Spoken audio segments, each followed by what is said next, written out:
Will the Committee on Planning, Infrastructure, and Transportation please come to order? It is 9:05 a.m. Oh. I would like to welcome Committee Vice Chair Okimoto and committee members, Committee Member Wire, and I believe you'll be having Committee Members Dos Santos Tam and Tupola coming very soon. Pursuant to Section 92-3.7, the Hawaii Revised Statutes, this meeting will be conducted as a remote meeting by interactive technology with the following procedures in effect for the meeting. Members of the public will be allowed to provide oral testimony on all items on the agenda through two ways, remotely and in person in the council chamber. Remote and in-person oral testimony will be allowed when the agenda item is taken up. As both English and Hawaiian are official languages of the state of Hawaii, pursuant to Article 15, Section 4 of the Hawaii State Constitution and Section 1-13 of the Hawaii Revised Statutes, members of the public may testify in either language. For oral testimonies offered in Olelo, Hawaii, additional time as may be necessary will be allowed for the testifier to provide an English translation of their testimony. Before testifying, each person shall state their name. Each speaker may not have anyone else read their statement and is limited to a one minute presentation on each item. Okay. All persons who have registered to testify remotely by video conference or phone will be called upon first. When your name is called, please monitor your screen and activate your audio feed when prompted. For those who are joining us by telephone only, I'll identify you by your last 3 digits of your phone number. When your number is called, please press *6 to unmute yourself when prompted. I will then give persons who have not registered an opportunity to offer testimony. Please utilize the raise hand feature on Zoom to be called upon. And please, some friendly reminders and tips. Video conference from a quiet location if possible. If you're also watching the proceedings on Olelo, please mute your television at the time you're called to testify. When the timer on the screen reaches 0, please conclude your remarks promptly. Once all the remote testifiers have testified, I will proceed to in-person testimony in the council chamber. Persons who have not registered, who will be given an opportunity to speak following the oral testimonies of the registered speakers. HRS Section 92-3.7 requires all votes at remote meetings to be conducted by a roll call unless unanimous. Therefore, I will first call for objections, and if there are any, I will call for a roll call vote. For those council members participating from outside of the council chamber, in accordance with HRS Section 92-3.7, I will let them know that the meeting will automatically recess if we lose audiovisual contact with that member and cannot reconvene until we re-establish contact. Therefore, I'm going to ask that member, if we do have any later on, to announce beforehand if they will be voluntarily signing out of the meeting. Written testimonies, including the testifier's address, email address, and phone number, will be available to the public as described on the posted agenda. As a courtesy, please silence or turn off all cell phones.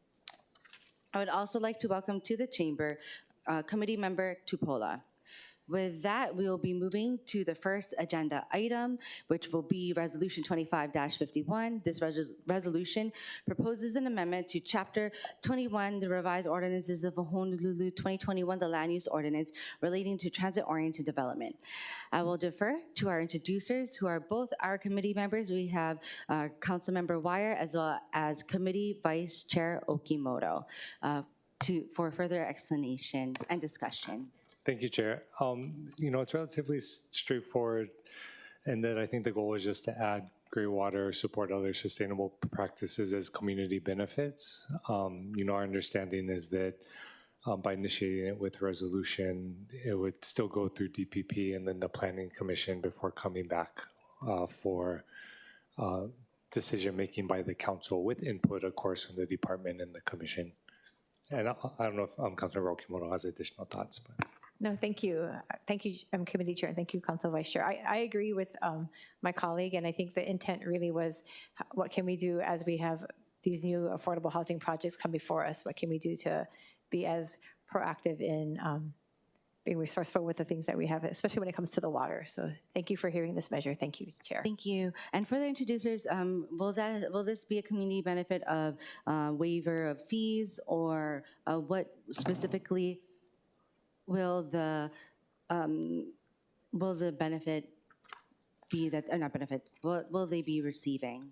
Yeah, so it'd be adding it to the overall community benefits assessment, right? So when they're looking at what a project brings to the community, which already involves looking at parks or other types of improvements. And so in that sense, it would be subject to the same waivers and assessment. And really what it's looking at generally is most likely going to be increased height and density, and offsetting that or what the benefit to the community is. Got it. Thank you. Members, do we have any questions for the introducers before we head to the administration? Seeing none, with us from the City Administration, we have the Director for the Department of Planning and Permitting, Dawn Takeuchi Apuna. Hi, Director. Hello, good morning, Chair, Vice Chair, members of the committee, Dawn Apuna. So we definitely appreciate gray water systems as a sustainable system. But for having it as a community benefit, we think it might not be the best fit. Community benefits under the TOD are meant to directly benefit the surrounding neighborhood, and so it's questionable whether gray water systems directly benefit those areas or if they're more of a benefit for the project itself. More direct benefits are those that are already listed under the ROH, like affordable housing, open space, parks, right-of-way improvements, and financial contributions. And in any case, we currently are able to include gray water systems as a community benefit. We have that flexibility, so we don't think it's necessary to list it in the ordinance. And it's a case-by-case analysis, depending on the project, the neighborhood, and what makes sense in balancing all these different community benefits. Perhaps incentivizing gray water systems might be a better fit outside of this, that we are certainly willing to look at and work with the council on. Thank you. Okay, thank you. Members, are there questions for the Director? We have Councilmember Tupola. Thank you very much, Chair. Aloha, Director, and thank you to the introducers. Of course, this was, always an important conversation because we're also over BWS, so we want to conserve water. I remember only one project in the recent years that brought up that this was a main money saver, I think, for the project, and it was Kuile Place, I believe. Are there other ones like Bill 7 projects or other ones that you know of recently that came up that were kind of using this method already?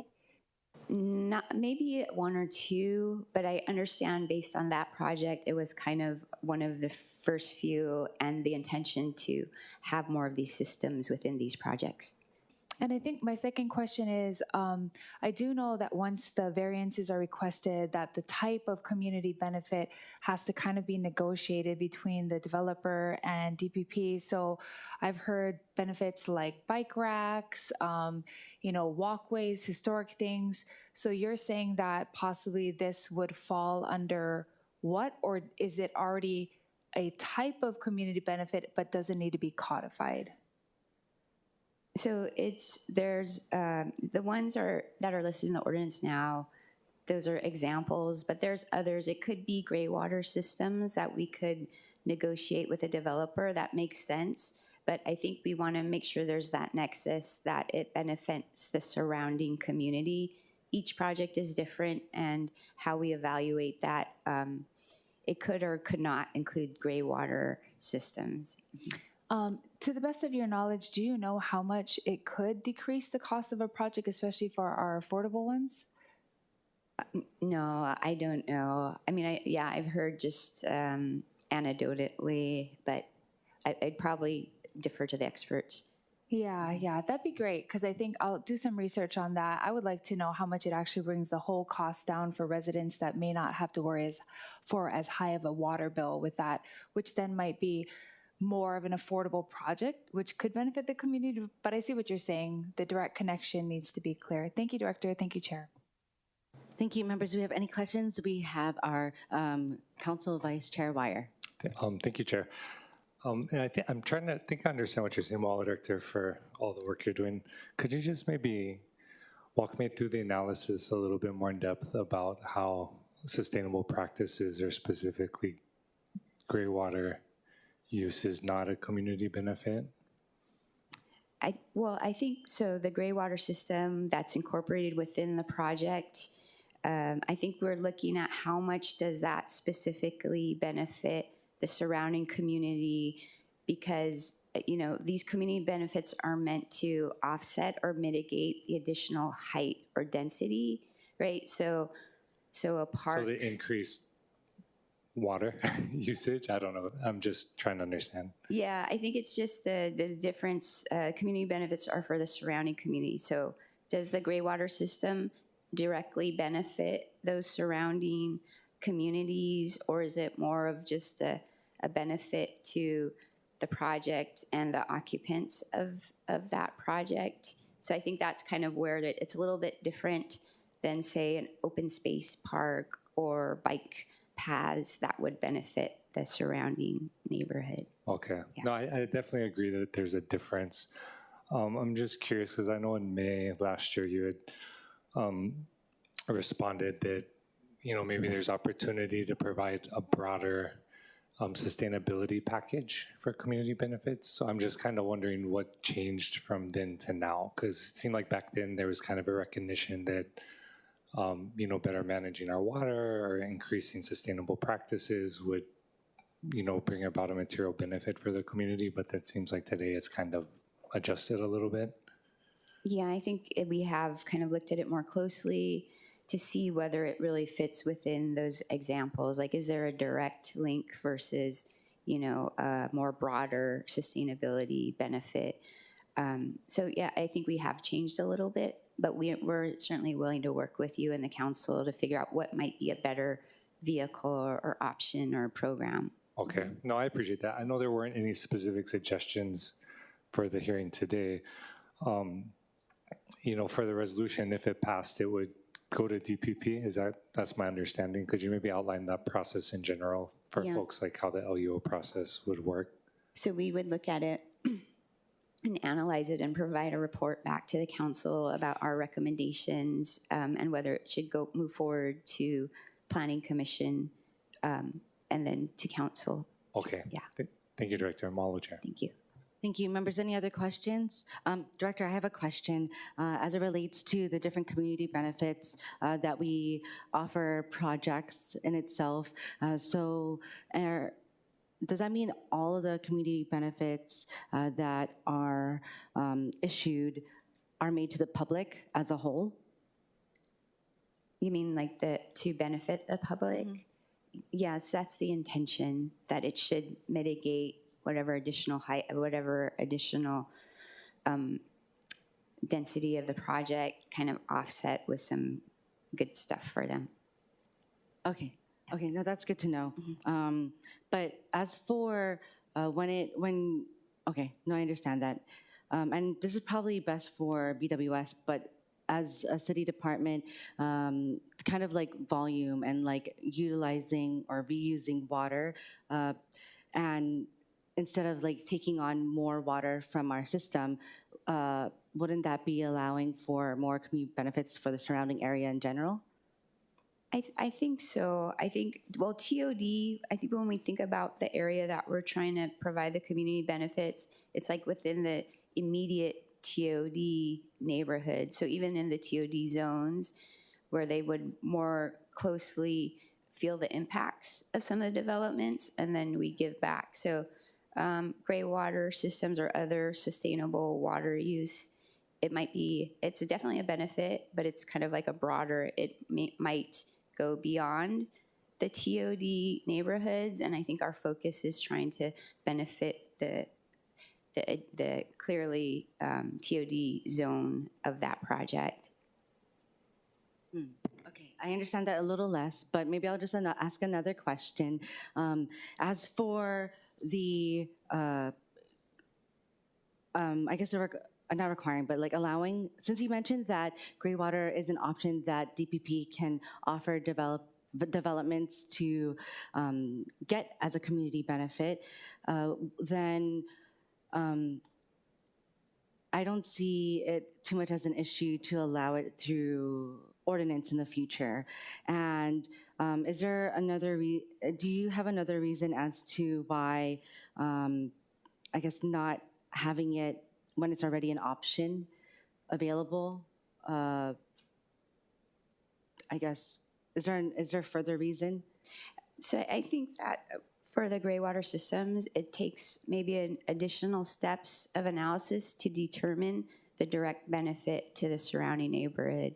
Whereas it's clear with the listed ones, like open space or direct financial contribution, the analysis is less, right? You can see the clear A to B, but Yeah. with a water system, I think we would want to see how does the system directly affect the surrounding community. So that'd be additional analysis to kind of weigh out if, the community is really benefiting. Are there any community benefits where the developers report back to the department, are required to report back to the department certain statistics or any metrics by chance?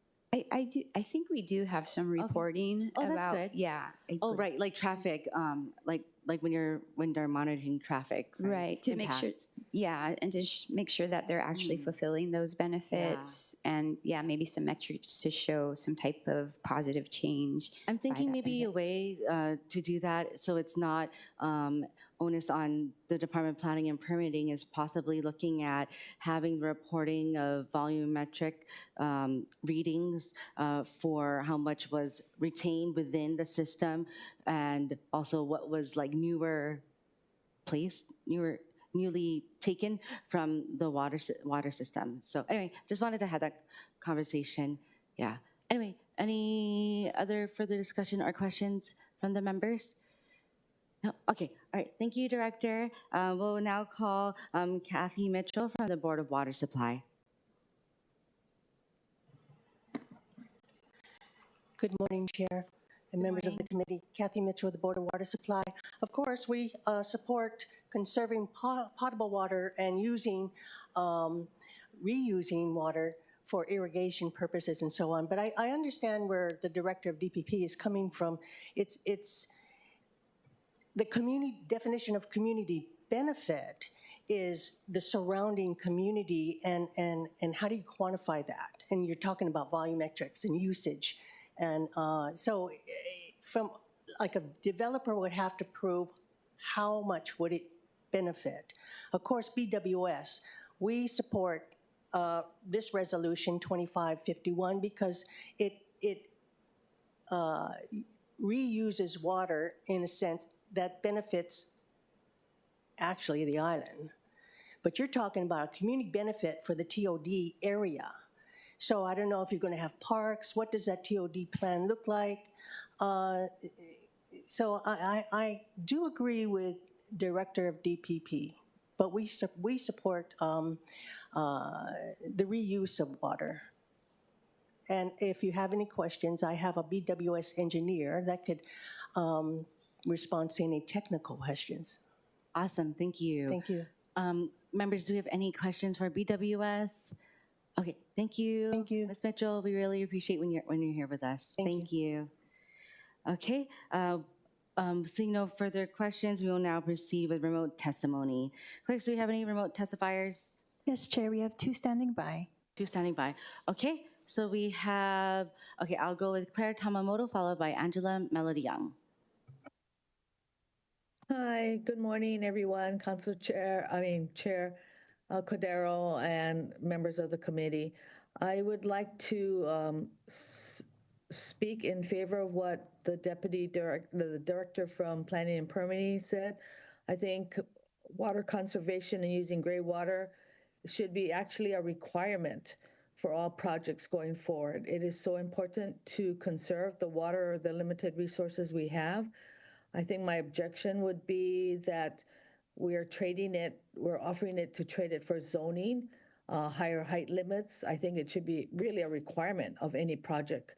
I've seen too many examples of development where open spaces was a community benefit, but developers have been allowed to use their open space requirement and on another project, or have supposedly fulfilled their open space requirement by going either to the neighborhood board or a community meeting and not really making any changes or allotment for open space and just saying, okay, we filled our requirement for that, and then continue to build on. So I do thank Councilmember Wire for bringing this up to discuss, because we should have some open discussions on this matter. But I agree with the Director of Planning and Permitting, that it should not be a trade-off for as a community benefit. It should be really a requirement. Thank you. Thank you. Members, any questions? Okay, seeing none, we will now move. Thank you for your testimony. Next, we have Angela Melody Young. Aloha, Angela Melody Young.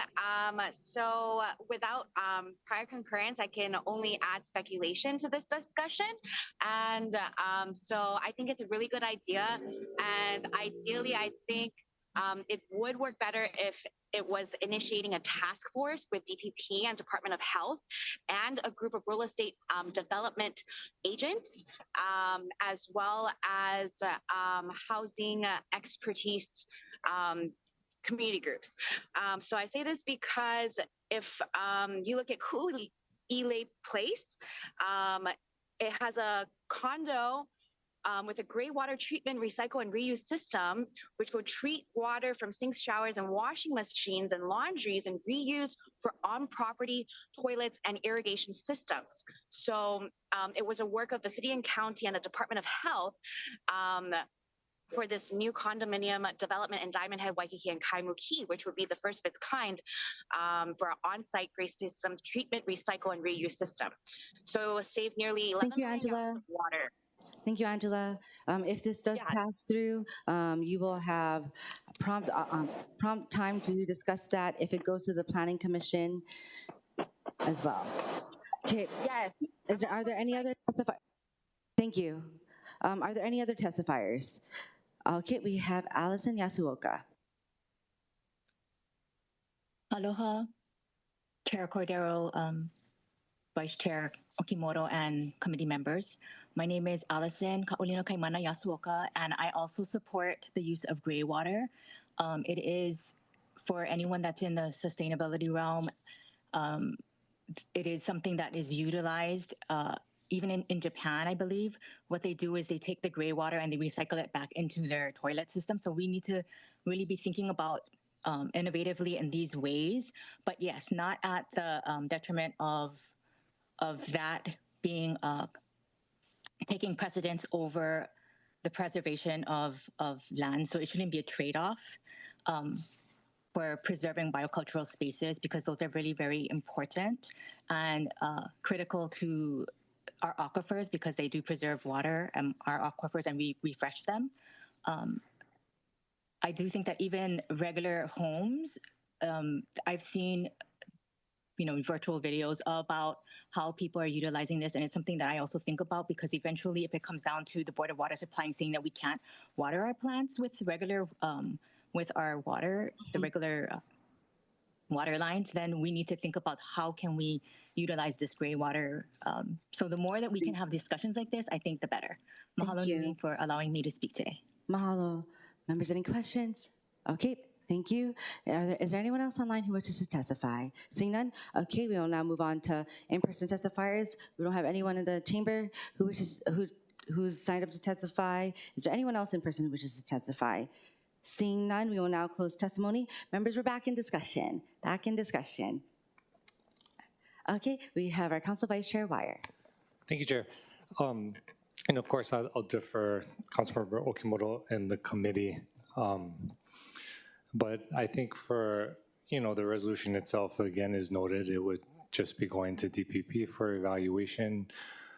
And I know DPP had noted in their letter back in May of 2024, right, that maybe it would have been better just to require that buildings use gray water.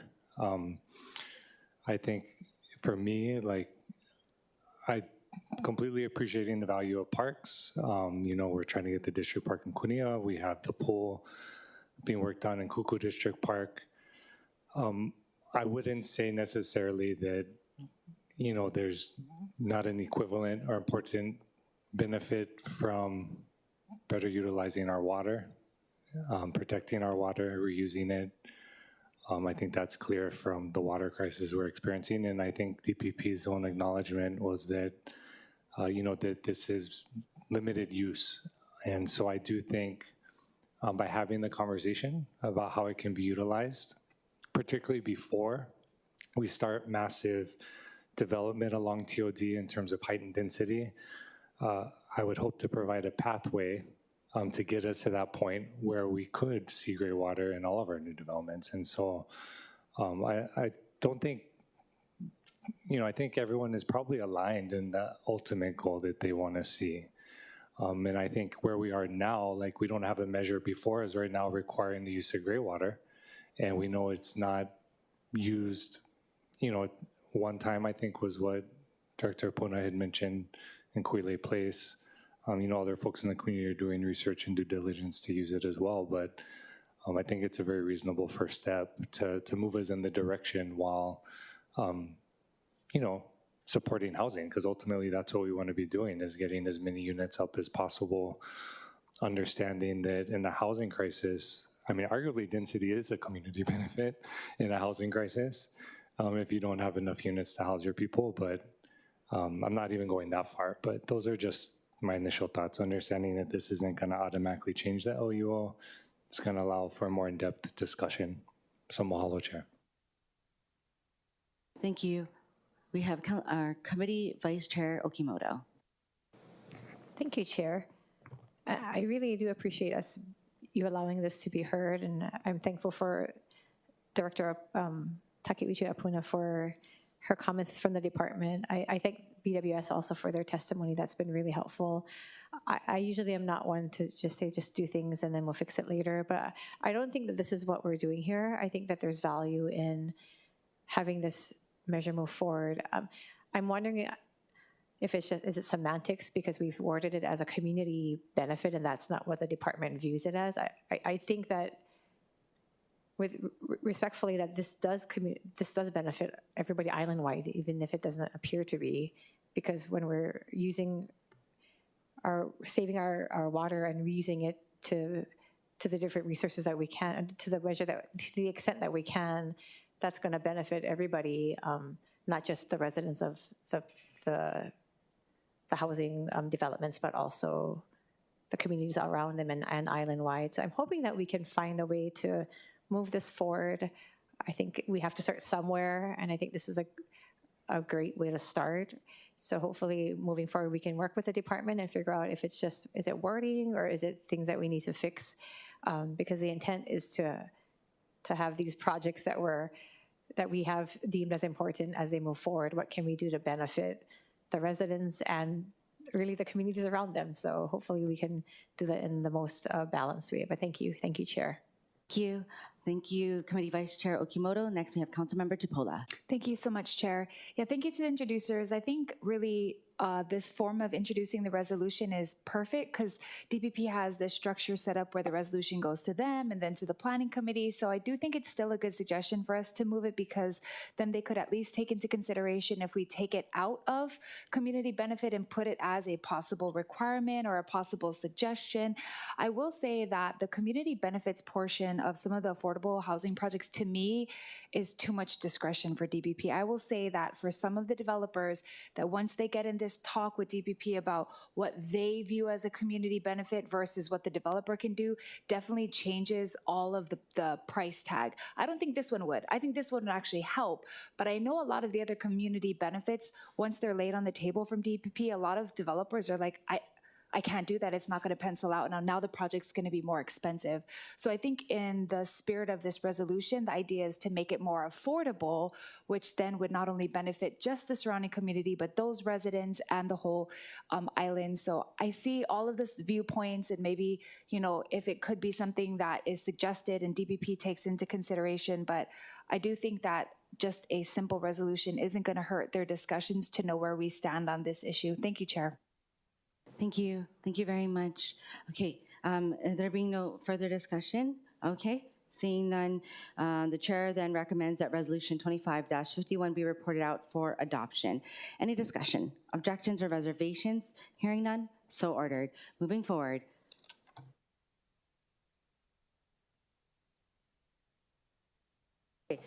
Is to agenda item number 2, we have Bill 2024 CD1.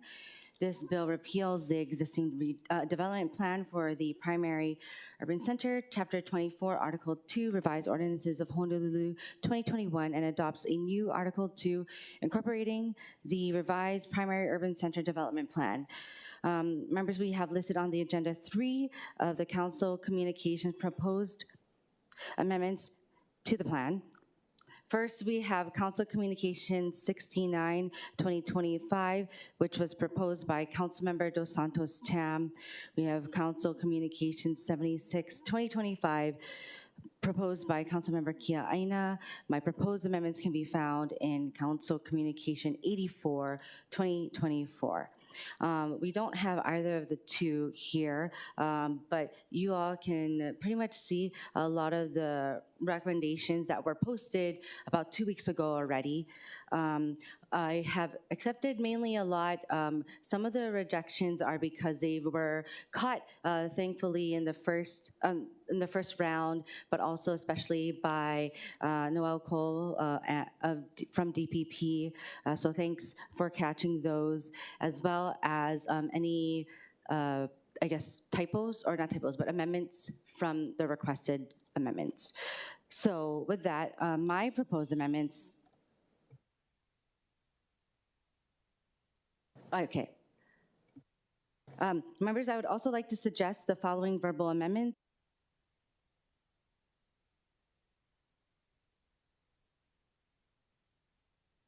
So on page 17 of the PUCDP, we are adding a caption for redevelopment of public housing, which revitalizes communities and adds additional affordable rental housing units, and draws lines to various public housing areas denoted in brown on the map. As you can see on the but the most recent amended document, it shows the North School Street 1, and so I wanted to properly reflect that there were other public housing developments. Page 42 of the PUCDP, which amends the figure 2.1 map to reflect the residential place type for the area bounded by the Aiea Town Square and Aiea Commercial Center, Mikalemi Street, Kinoole Place, and Aiea Stream. Page 42 of the PUCDP, which amends the figure 2.1 map to amend the place type for the parcels that compose the Aiea Town Center from near town medium to near town low. Next, page 43 of the PUCDP amends the figure 2.2 map to extend the sensitive FAA height zone further EVA of Wai'a Camilo Road. Next, it also includes page 133 of the PUCDP, which amends the close-up figure of figure 2.2 to reflect the expansion of the sensitive FAA height zone made on page 43. Okay, with that, we do have multiple people from the department. I don't know who's going to go first. Oh. Director Apuna from the Department of Planning and Permitting. Thank you, Chair. So I think we're agreeable to the draft and the floor amendments. There's one that I don't know if this is on the PDF page 27. There's some garbled text, and I don't know if it's just a technical issue, but just wanted to point that out. And otherwise, yes, staff is here to answer any questions. Thank you, Director. You said page 27, PDF 27. Okay, one moment. And of the posted draft that's on our H&L docs, yeah? Yes. Okay, we have garbled.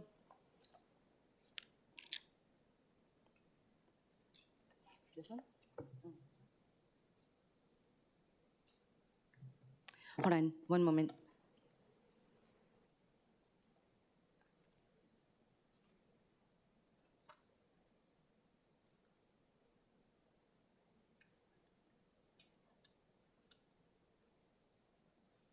Sorry, I probably shouldn't have been the one again.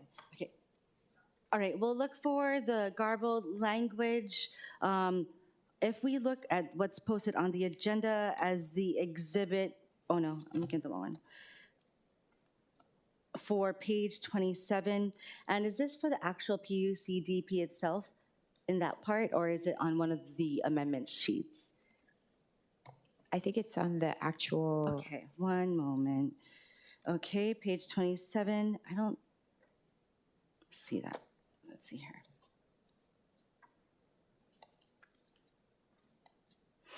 Okay, we'll take a look at that. One moment.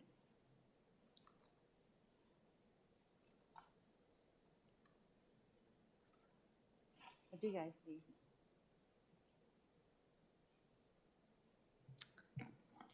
Okay, thank you. While we look at that, we'll take up discussion items from members of the committee first. We know that the PUCDP takes up 5 of our council districts, so, or 6, 5 of our council districts. So majority of the council, so we would want to be able to discuss this further if we have any thoughts. I do want to thank, since Councilmember Dos Santos Tam isn't here, caught a few of the ability to add parks in his district, which then had me request for those additions as well. So thank you to Noel again for adding those in, parks and schools for everyone's council district. I don't want to recess yet, but I do want to check on this to see if there's any language that's necessary. Okay.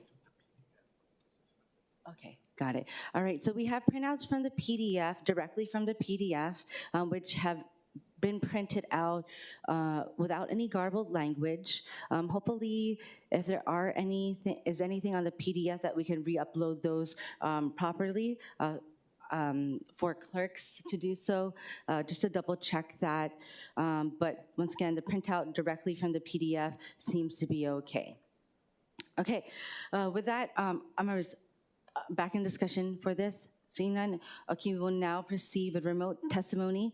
Clerks, do we have any remote testifiers? Yes, Chair, we have a few. Okay, got it. We have Kehaulani Lum, followed by Claire Tamamoto. Kehao is not logged on. Okay, we have, hi Claire, go ahead. Hi. Sorry, I do.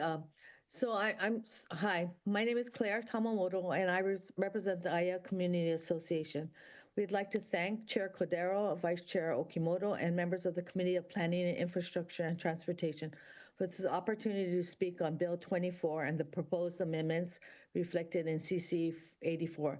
Although we cannot fully support Bill 24, we do support Chair Cordero's Council Communications 84. And I'm sorry, my testimony probably doesn't reflect any of the changes that you just made from the floor on the floor resolutions. But we'd like to ask for 2 changes. I think they may have been made already. In the figure 2.1 map, amending the place type for the undeveloped area behind existing homes in the area bound by Mikileme and Kauhale Streets and the Nalapaka Place in Lower Aya from the Aya Town neighborhood place type to the appropriate open space type in the form of major parks, open space, and preservation areas. And the second amendment, place type for the portions of the Aya Town Center Makai of H1 Freeway that are not currently Zone B2 from the near Aya Town Corridor Center Medium place type to the near town neighborhood place type. These requests have been outlined and presented in various past discussions and hearings. The objective is not to take away from any current zoning, but rather to provide the Department of Planning and Permitting a clearer picture of what we see development to be in our community, leaving areas zoned residential. I just have one more point to make. We ask the committee also to be mindful of future economic and political climates. We cannot always control the political desires of the administration or legislative bodies, of which our federal government is a good example of. But we can make long-ranging decisions that will help guide us when the political will is not there. These decisions should not be made when developers and communities are battling over a particular property, but because it is pono, or the right thing to do. Something has come to light to me in recent days, that there is a current home and rental insurance climate that needs to be taken into consideration. Homeowners and renters are now facing challenges requiring homeowners or rental insurance as insurance companies seek to insulate themselves from larger claim payments, i.e. major insurance companies have done business in Hawaii for years and have now instituted new coastal restriction guidelines. This prevents new policies or policies that have had claims made against them to be discontinued or not being even issued at all. And this leaves the homeowners scrambling for rental or homeowner policies. Any large development in our coastal areas should be restricted that have restricted our large developments on coastal areas to be restricted and not being insured. Again, I thank you for your time and willingness to listen to our comments. Thank you. Thank you. Members, any questions? Thank you, Ms. Tamamoto, for that. We did keep around Mikalemi to what it is reflected, as well as lowered the parcels around the town center, which still does include mixed use, but from 30 to 60 feet, which is lower than what it was placed when it was near town medium, right? Medium. So do want to share that. It is, I know that you want specific names, but that grander square of an area is inclusive. So thank you. Thank you. Is that also going to be reflected on the map, Councilmember? The maps, yes. Okay. Amend the figure 2.1 map. Yes. Thank you very much. Yes. Thank you very much. Yes, thank you. Next, we have Allison Yasuoka. Yasuoka, excuse me. Aloha. Also, can I just say that Kehaulani Lum is on the phone. She was not able to zoom in. Yes, I have a phone number here, and I believe that if that's her, I'll call her after your testimony. Okay, thank you so much. Good morning, Honorable Chair Cordero, Vice Chair Okimoto, and committee members in Planning, Infrastructure, and Transportation. I appreciate this opportunity to provide testimony. Please refer to my 22-page written testimony, which includes a 12-page petition in support of biocultural spaces. At this point in Bill 24's process, I straddle two positions. On one hand, I strongly oppose Bill 24 in its present form. These are the present issues, concerns with Bill 24. Let's see. I ask that there be clear guardrails that will not allow AIA to be gentrified, overdeveloped, and left susceptible to urban sprawl. Next, I humbly request that vague references to the infill development be removed because this pursuit conflicts with the community's longstanding vision. Okay, on the other hand, I strongly support the amendments proposed by Chair Cordero in Council Communication 84 because they strengthen the primary urban center development plan and honor and reflect more than 25 years of envisioning and effort by the AIA community and its association. Respecting and honoring community voices from the past, present, and voices will carry, and the voices that will carry on into the future. I appreciate the opportunity to ensure that these voices are not silenced and their work is not forgotten. Let's see.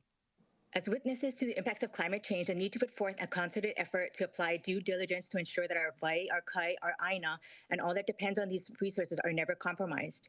We must also recognize the importance to a community's total well-being that is inclusive of physical, mental, social, and psychological health. The amendments proposed by Chair Cordero paves pathways towards this end through items 4, 5, and 6.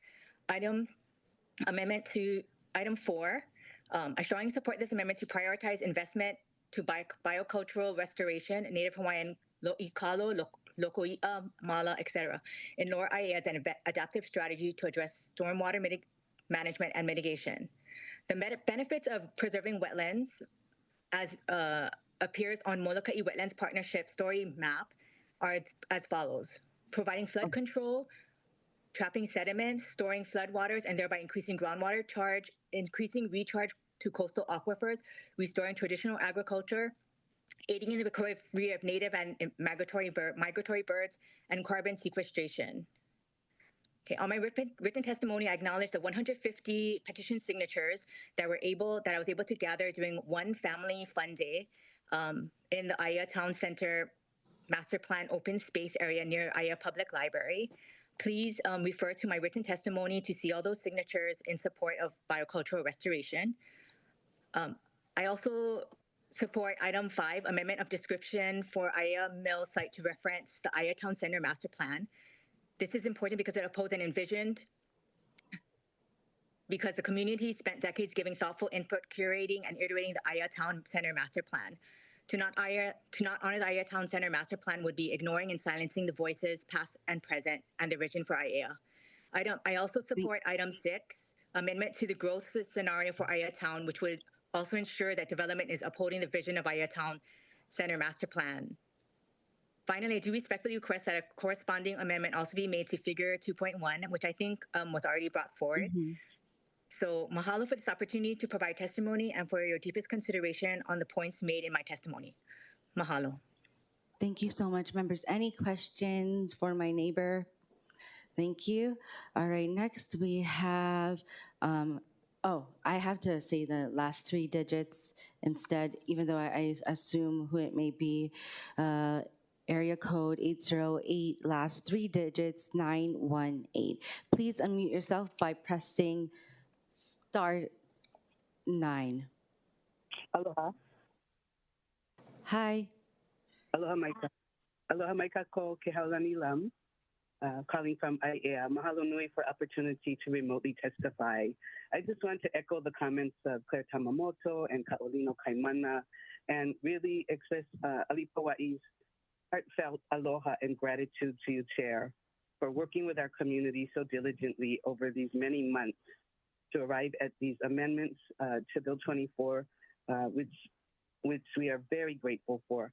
I will stand on the written testimony that Alipawai submitted, and just like to express that we're speaking on behalf, especially of the young generations who asked us to further this opportunity to prioritize investment in biocultural restoration.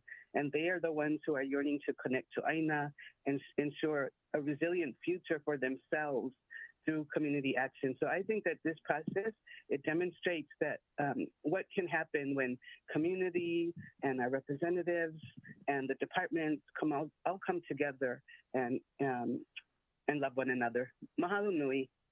Thank you very much. I also do want to, wait, do we have anyone else online who wishes to testify? Chair, there are none. Okay, thank you. That closing remote testimony, we will now move to in-person testifiers. We don't have any registered in-person testifiers, but I do see Angela Melody Young right here. Thank you. Go ahead. Aloha, Angela Melody Young, testifying in strong support, of course, of the amendments for the council. The primary urban center presents a new vision of creation of geographic boundaries to guide community growth and to set standards for protection and enhancement of environmental resources and natural resources to protect Hawaii's special characteristics and qualities, so Hawaii can continue sustaining all citizens. Relating to transit-oriented development with a proposal from the Senate Transportation and Culture and Arts Committee, this comes at a very good time so that things can be in sync to match the development in the statewide transportation plan for like public infrastructure, electrical utilities planning, to ensure all citizens have a balanced transportation network and access to jobs and community amenities. So reading the amendments, District 6 is very specific to School Street, Hawaii Public Housing Authority, and Waimanalo District is vague, just asking for resilience preparedness in response to the example set by Maui. So it's very good that there's so much planning, and I'm in strong favor of it. Thank you, and thank you for bringing up the Hawaii Public Housing. That is a hot discussion that both my district and Councilmember Dos Santos Tam's district is experiencing beyond the PUCDP, but within our districts there. So, okay, let's see here. Members, we are back in, I'm closing. Is there anyone else in person who wishes to testify? Seeing none, we will now close in-person testimony. Members, is there anyone, are there any discussion? Any discussion at all? I do, our Council Vice Chair Wire. No discussion, just wanted to mahalo, Chair, for all your work on this and the due diligence, and excited to materialize it when it's passed. Thank you. I want to thank all the members because over, I want to say maybe the past year now, we've been able to go through different reiterations, not just of the bill. So first off, I do want to thank the former Planning and Economy Chair.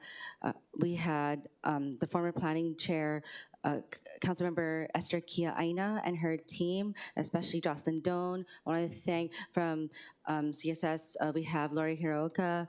I do want to thank DPP for working with all the different, it wasn't just the chairs, but especially all the council members.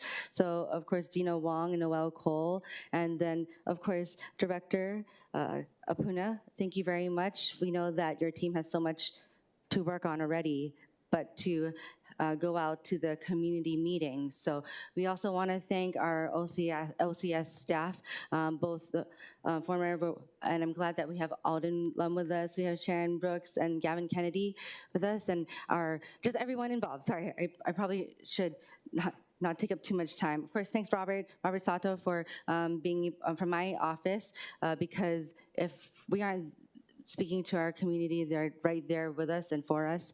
I know that this document is mainly the guideline for further plans throughout the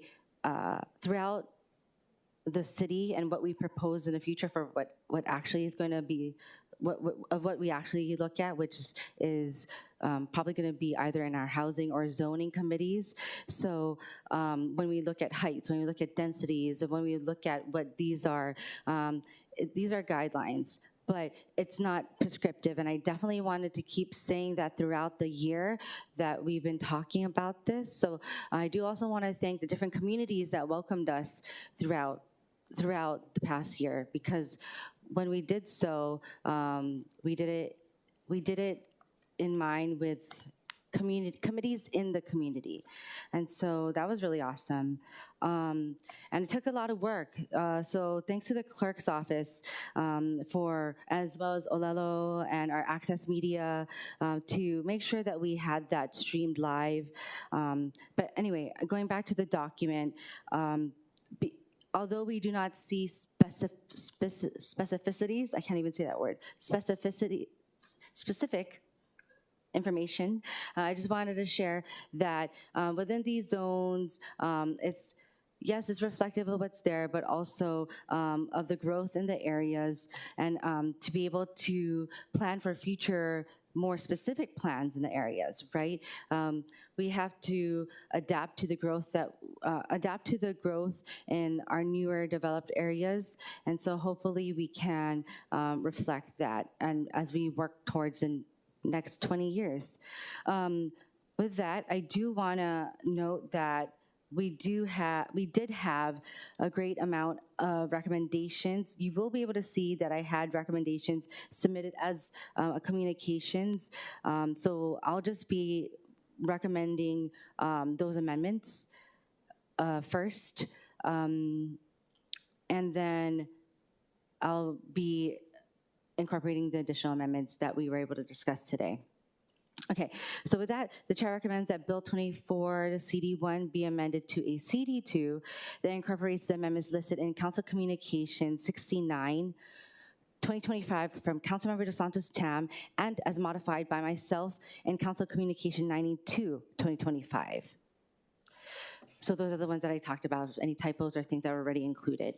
Next, incorporates all of the amendments listed in Council Communication 76, 2025 from our former Planning and Economy Chair, Kia Aina, as well as incorporating all of the amendments listed in Council Communication 84, 2025 by myself, and also incorporating all the additional amendments.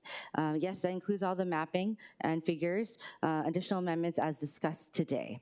Members, any questions or discussion Okay, objections or reservations? Hearing none, the bill has been amended to a CD2. The chair then recommends that Bill 2024 CD2 be reported out for passage on third reading. Any discussion? Objections or reservations? Hearing none, so ordered, and thank you, committee members, and to the whole council, and to DPP for this. And so I guess we're gonna start talking about the next PUCDP in 20 years, yeah? Okay, shoots. All right. Next, we have, moving to agenda item number 3, we have an informational briefing update by the Department of Planning and Permitting on its building permit backlog. We have with us from the department, we have Director Don Takeuchi Apuna from the Department of Planning and Permitting.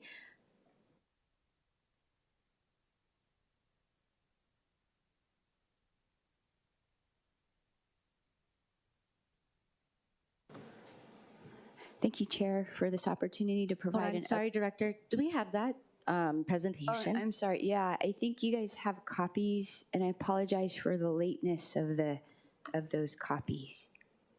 Okay, well, thank you very much. We'll let you go ahead while our copies gets printed. Oh, okay. So, are there small graphics on there? Or numbers? Yeah, a little bit. Okay, But I all can right. read them out, the important ones. Okay, yes, if you can read them out so that we will be able to know what's on there. Thank you. Okay, thank you very much. We appreciate you hearing this info briefing and carrying it on from Chair Kia Aina and even Chair Tupola, who started this 2.5 years ago. So this is our update. And this is our normal, we provide an update on the residential code review times. And I just don't think you're able to see this too clearly, but basically at the bottom of this chart, we show that for residential code review, the pre-screen on average is 3 days. Residential code review for a single cycle is on average 11 days. Approved to issue is 1 day. However, the total duration continues to be quite long at about 326 days or 10.8 months. And I'll explain more about why this overall time is quite long. For commercial code review, the pre-screen is on average 3 days. The commercial code review, should say commercial, which includes building, mechanical, and electrical code review by DPP is on average 2 months, and approved to issue is 1 day. So the average total duration of a commercial building permit is 357 days, or about 11.9 months. And so the reason why DPP has been able to bring down the code review times substantially, but the overall permitting review is still a little bit long, it goes back to the building permit process that we've explained prior, where there is the pre-screen, there's the code review by DPP, as well as other outside agencies, and then it goes back to the applicant who, if there are comments by the agencies, they need to address the comments and then bring it back to DPP, and that would be basically the cycles. So generally, we're looking at 1 to 3 cycles for a project, which is good. But anything beyond 3 cycles, there's cause for concern, whether the applicant is not addressing comments or the plans come in half-baked and they're basically being designed as they're being reviewed. So what's happening is, if you remember early on when we were dealing with the pre-screen was the major backlog. We got rid of that backlog, but then the backlog shifted or squeezed into the code review. We had a lot of backlog there, including our stormwater quality. And now we believe the backlog has shifted to the applicants. I imagine that they have queues because the plans are coming back to them quickly. And so they are probably working through their backlogs. Sorry. I'm sorry. There, and that arrow indicates the cycling, that it could keep going through and through, and that would multiply the amount of time of a building permit in process. All right, and then this, sorry, and that you don't have it in front of you, but this is a chart that we provided back in November, the first 3 columns that gave you an idea of a moment in time where your permit would be.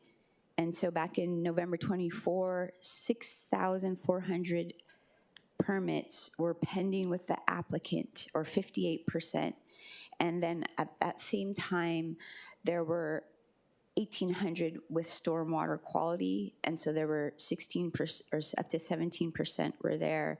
Our residential plans examiner, there were about 600 with them, and 5.4% and were with our residential plans examiners. And if you look at the bottom, the total number of permits that were in process back in November were about 11,000. And then the second column for April, or as of April 1st, these are the numbers, a snapshot again. The applicant numbers have come down, but the overall percentage have slightly increased to 63.7% are with the applicant. A good positive story is that our stormwater quality, where we really did see a choke point there and a backlog, they have been able to eliminate their backlog and going from 1,800 to 121 in their queue. A residential plans examiner, it's kind of holding steady. And then one area where we are experiencing some backlog is in our electrical commercial review. We lost an electrical examiner last year, and so that's partially why that number has come up. But at the bottom, as you can see, the number of permits pending with DPP, and this is not online instant permits, has come down from about 11,000 to 8,250 permits in process. So understanding that we have significantly brought down the code review times, we want to talk about the other part of the permitting process and how we can help that part so that they can bring down their times, and then the overall permitting process time will shrink. So it's important that that we acknowledge the applicant's role and impact on the process. So a couple of examples. There's this Burke property that Civil Beat had asked us about, and actually it was at the tail end of a recent story about Renovation Aloha. I guess this was a neighboring property to a Renovation Aloha property on HGTV, and she complained that she came in for permits, but it took a couple of years for her permit to be processed. But when we looked at it closely, as we always do, it was in process for 629 days, but it was 10 review cycles, and so that's an excessive amount of times going through review. To think that if these plans came in as code compliant as possible, it could have been done in 1 to 3 review cycles, but it took 10, and that is why it took so long. And so again, quality of plans and being able to address comments will help to reduce the number of review cycles and therefore the overall permitting process. Another example was KITV reported that this daycare center for toddlers and infants, that DPP had held up the permit. And this one was 5 review cycles, and it was a lot of, we can look at the comments now in e-plans, and it'll show you how comments aren't being addressed, and we see a cycle after cycle, and for whatever reason, they don't address the same comment that's being made. This, aside from the review of the permit, there was the construction in the field did not match the approved plans, and so that's definitely cause for concern. It had to come in for a subsequent revision, but it's important because the owner is blaming DPP, but the change in construction affected the fire sprinkler coverage, and we certainly wouldn't want for a child care center to not have adequate fire sprinkler coverage. All right, so to improve plan quality and reduce review cycles, what can be done? I think we need to just acknowledge the problem. DPP has been blamed for a long time, but we've also looked at what we need to do about how we can be faster in our code review. I think that the designers need to look at what they can do on their end, including submitting complete code compliant plans, reading and addressing all comments, and owners and contractors, developers, those at the top should use e-plans so they can understand where their permit is, what the comments are, how much it's cycling. This tool is very useful, and that way they don't have to go through their council members. They can go directly to the information in the system. And what is DPP doing about plan quality and reducing review cycles? We are currently implementing our artificial intelligence with CivCheck, and we are training staff for clear, consistent, and justified comments. We want to increase capacity so that staff has more time for direct communication and interaction with applicants, so everyone's on the same page as far as code interpretation. And we're engaging with stakeholders. We've recently met with BIA, and we understand that we want to both come to the table and better understand interpretation of code and how we can bring down the review cycles together. And then recently, you may have seen in the news, we are expiring idle permits. And what that means is that applications that have been under review for more than 365 days with no activity by the applicant will be expired. And this is consistent with ordinance. I know a couple years ago, Councilmember Tupolo, we talked about this and how we could enforce it better. The reason why we're doing this besides by ordinance is that we're getting ready for the new Clarity permitting software, and we don't want to have to move over unnecessary data. We also want to make room. There's still paper plans that need to be picked up that have been sitting there for years, which are now probably not code compliant because the codes have changed. But we really need to clean everything up, and it will actually give you a better understanding of what the so-called backlog is. And this includes approved permits that have not been picked up, but DPP spent time reviewing them, so that's unfortunate that our staff and other agencies have reviewed and spent time on those, and they're not being picked up. And so this would, by us canceling these idle permits, we could eliminate 1,800, about 1,900 out of 3,267 commercial permits, and we could eliminate 1,900 of 3,663 residential permits. And that would be between a 51 and 57% reduction in permits that are showing in our overall backlog.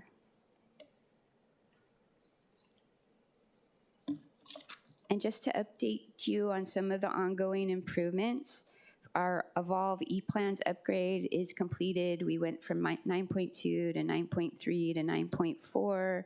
And again, this is a great tool for people to see what's going on with their permit, comments, who has it, and for how long. Our Clarity permitting software, we are more than halfway done with implementation, and now we're testing the system. We look to go live this summer, where we turn off the Posse system and flip on the Clarity permitting software. And so in the next few months, we'll be training users, internal and external. And CivCheck AI, as I had mentioned earlier, we are working on implementation and look to go live this summer for residential and for commercial by winter. And lastly, the contracts plans examiners, which were kind of the internal third-party review. We have recently started distributing plans to them, commercial electrical plans and some residential. So they're going to help with doing some of the work, especially where we are still slim on engineers. Oops. And with that, that is my presentation. I'm here for any questions. Thank you. Thank you, Director Apuna. I do have a few questions before I move to our committee. First off, just a technical thing. I'm not as technical as our budget chair, but I just want to look at our residential code and our commercial code slides. Just looking at the commercial code, that residential code review is supposed to be commercial code on that slide. Yes, I apologize. It's a typo on the commercial. Yeah, just wanted to clarify, make sure that that was correct. For the idle permit expiration, so what is the process, or do you have a certain amount of time that you then follow up with the applicant? So right now we have an automatic notification that 30 days before the 365-day limit, they get an automatic email that you're approaching the deadline, so that they're aware of it, that it will be expired. But again, this is just for what we're doing with this is that the idle ones where there has been no activity for a year at least. And so are there any ways to shorten the process, or looking at a shorter amount of days that you determine a permit idle? That will help reduce the amount of permits that are just sitting with DPP? Yeah, I mean, I think there's some in there that are a few years old with no, they put it in and then for whatever reason, they stopped processing on their end, the applicant. And so those numbers are part of the overall, I think right now, was it 8,000 permits in process? So that would cut down substantially that number. Okay, and so are you looking at any updates to the process to prevent a larger amount of idle permits? I know that it's incumbent on the applicants themselves, but like looking at maybe 350 days or 300 days, or looking at, I don't know, I don't know if Clarity is able to add numerous automatic emails, but I don't know. Yes, exactly. Like so Clarity does have a lot more capability and automation where we can notify the applicant about, just about anything. We can put that in there and have them know you haven't done anything in a few months, just to speed things up. So we're looking forward to Clarity being able to have those tools. Okay, thank you. And I do note from when Councilmember Tupola was the EMLA chair to now, the definite improvement for pre-screening to the different code reviews. So is there a target point where you'll be satisfied, where the department, or I guess a time period that you will be satisfied with the department in processing building permits? We definitely have goals this year to bring it down even more for the residential code and the commercial code review. I mean, I think for residential, we would like to see a single review in less than a week, maybe even yeah, just a matter of days, and for commercial, less than a month or more, but that's going to depend on adding the capacity. We still don't have enough engineers, and even building plans examiners on the residential side, we're trying to add those. But definitely, we're not satisfied yet. We want to be very fast, very efficient, and be able to have customers understand exactly when they can get their permit. Do you have a numerical goal, Director, that you're targeting? We have put together some goals as far as like residential code review within, I think it's like 4 days, and then for mechanical, electrical, commercial, we have, I can't remember the exact days, but it's, you know, we're always trying to be faster and better at what we do. So we had a similar objective last year and brought it down to the numbers that we have today, but we'll continue to set our goals further. And so, yeah, hopefully by the end of the year, we'll be even faster than we are now. Okay, so no actual number that you're reaching. You're just like lower is better.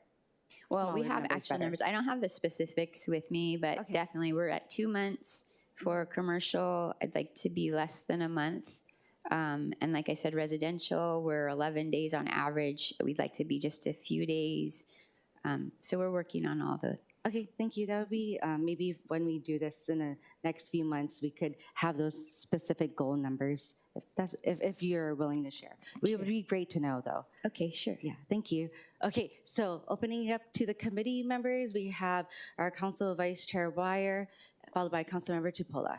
Mahalo, Chair. And I echo those congratulations, mahalo to you and the whole team and department for all the work that you're doing. I just wanted to, so the total duration time includes the time it's with other agencies and then the time it's with the applicant? Yes. Okay. Yeah. I know you might not have it now, but in terms of the other agency processes, is there a list of all those processes with possible, I guess what I'm getting at is just in terms of being able to evaluate, like, are there other ways the city can modify its policies or supplement or help out to kind of reduce those processes as well?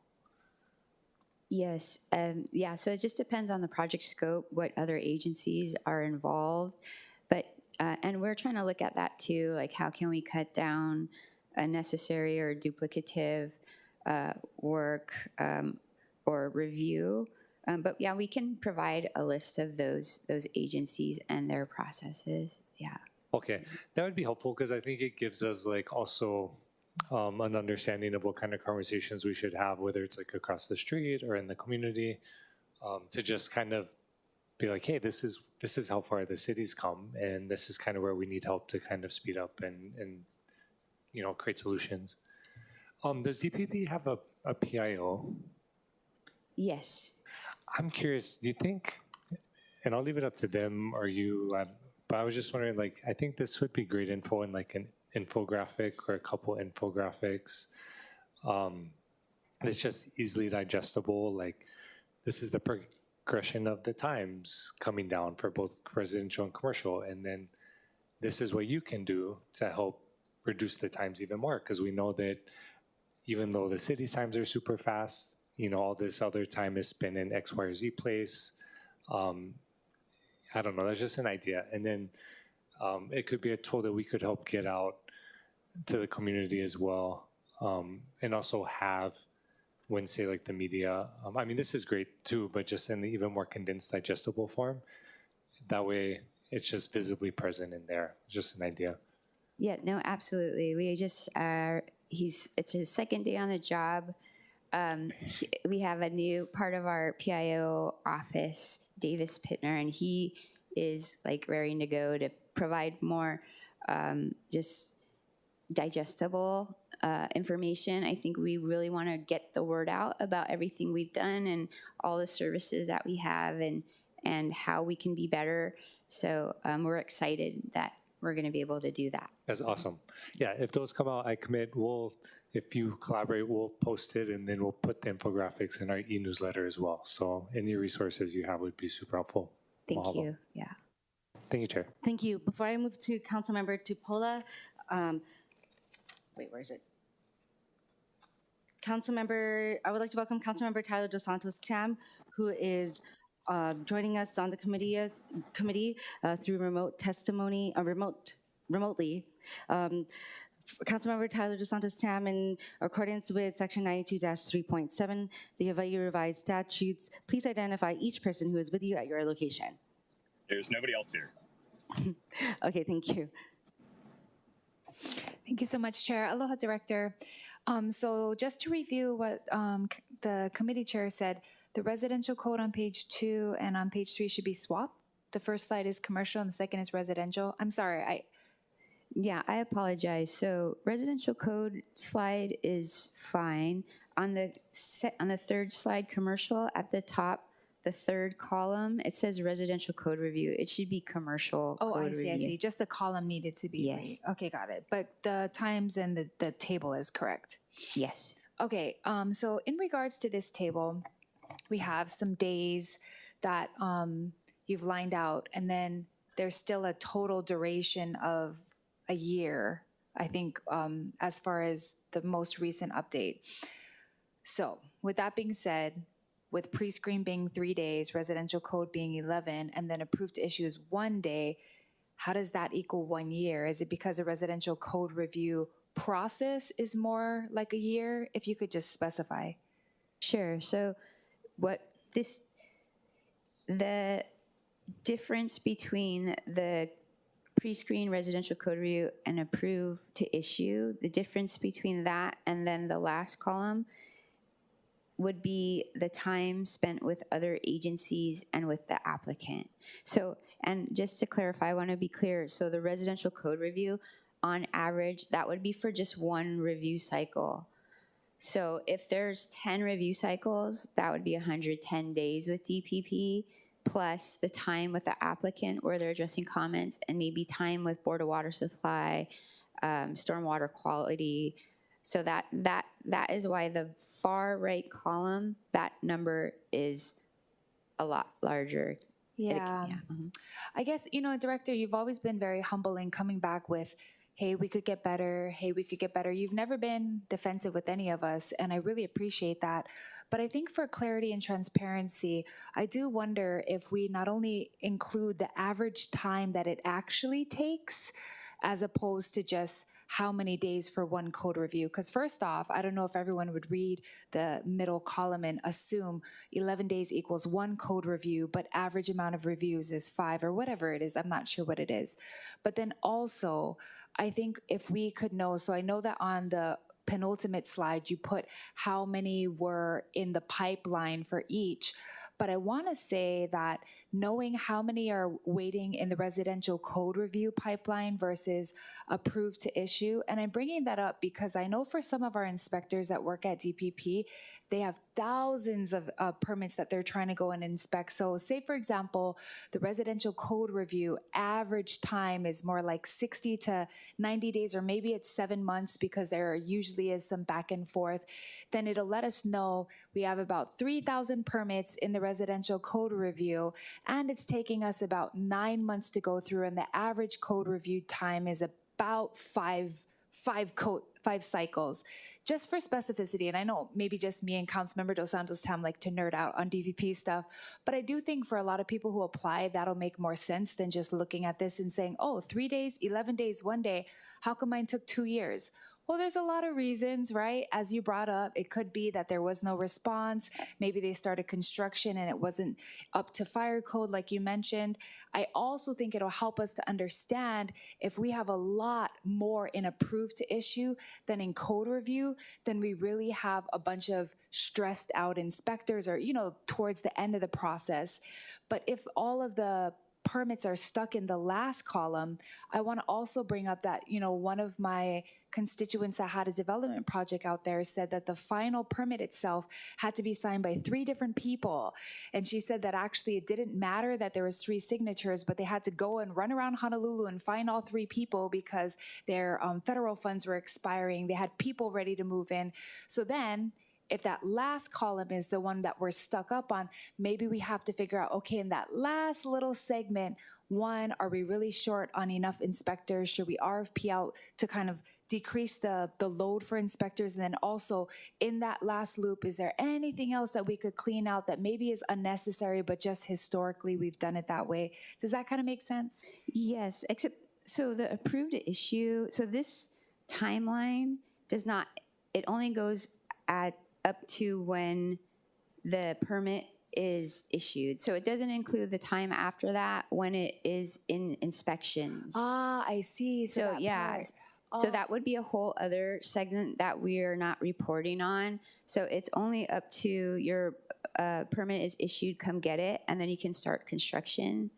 Well, because I think what I'm talking about is certificate of occupancy. Right, so that's beyond what we're showing here. Oh, really? Yeah, but we could provide some of that information and then that process, because I know there is concern about, the number of inspections that are outstanding or. Right, yeah. I'm sorry, maybe I'm not even talking about this table, but that to me is something important because the certificate of occupancy could be that the building is constructed and up and no one can go in because no certificate of occupancy. That's of a concern because we don't want things sitting idle or people who are trying to move into affordable housing to have to wait because the inspector has 2,000 open permits. Right. So, okay, next question. I'm on page 6. I know we lightly tapped this, but if you could include the average review cycles. You only wrote it on the Iwalei Daycare Center, but I think in general, it would help for us to know that the average amount of reviews are X, right? So is 5 review cycles for this particular daycare center average, or is that a lot?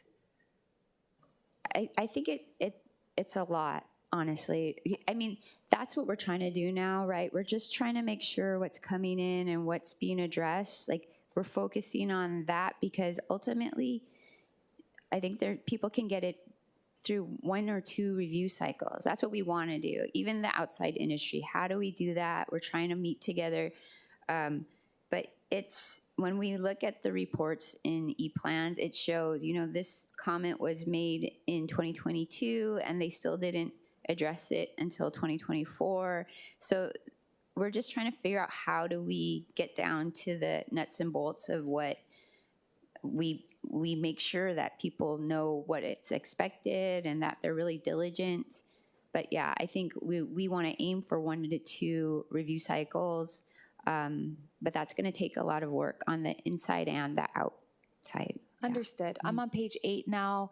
On the idle permit expiration, I know when we talked about this bill, we said something like in 365 days, the permit will be canceled. And I think the word expired is a little bit more friendly. So, because when we brought this up, people are like, I've been waiting over 2 years. I don't want to just have all my work canceled. So I know that applications under review with 365 days with no activity. So that doesn't mean you're actively going back and forth. No activity are now expired.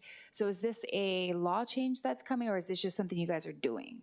We're just doing it to clean everything up with the new systems and to show a more accurate number of what's actually in the system, not the ones that have been in there for like 5-6 years and are just sitting there, so that we're just cleaning up. And then for the 4th bullet point, you list down 100 or 1,890 were idle for 365 days, and then you put 1,023 were approved to be issued. Are you writing the approved to be issued to indicate that there's about 1,000 that are moving through the last stage?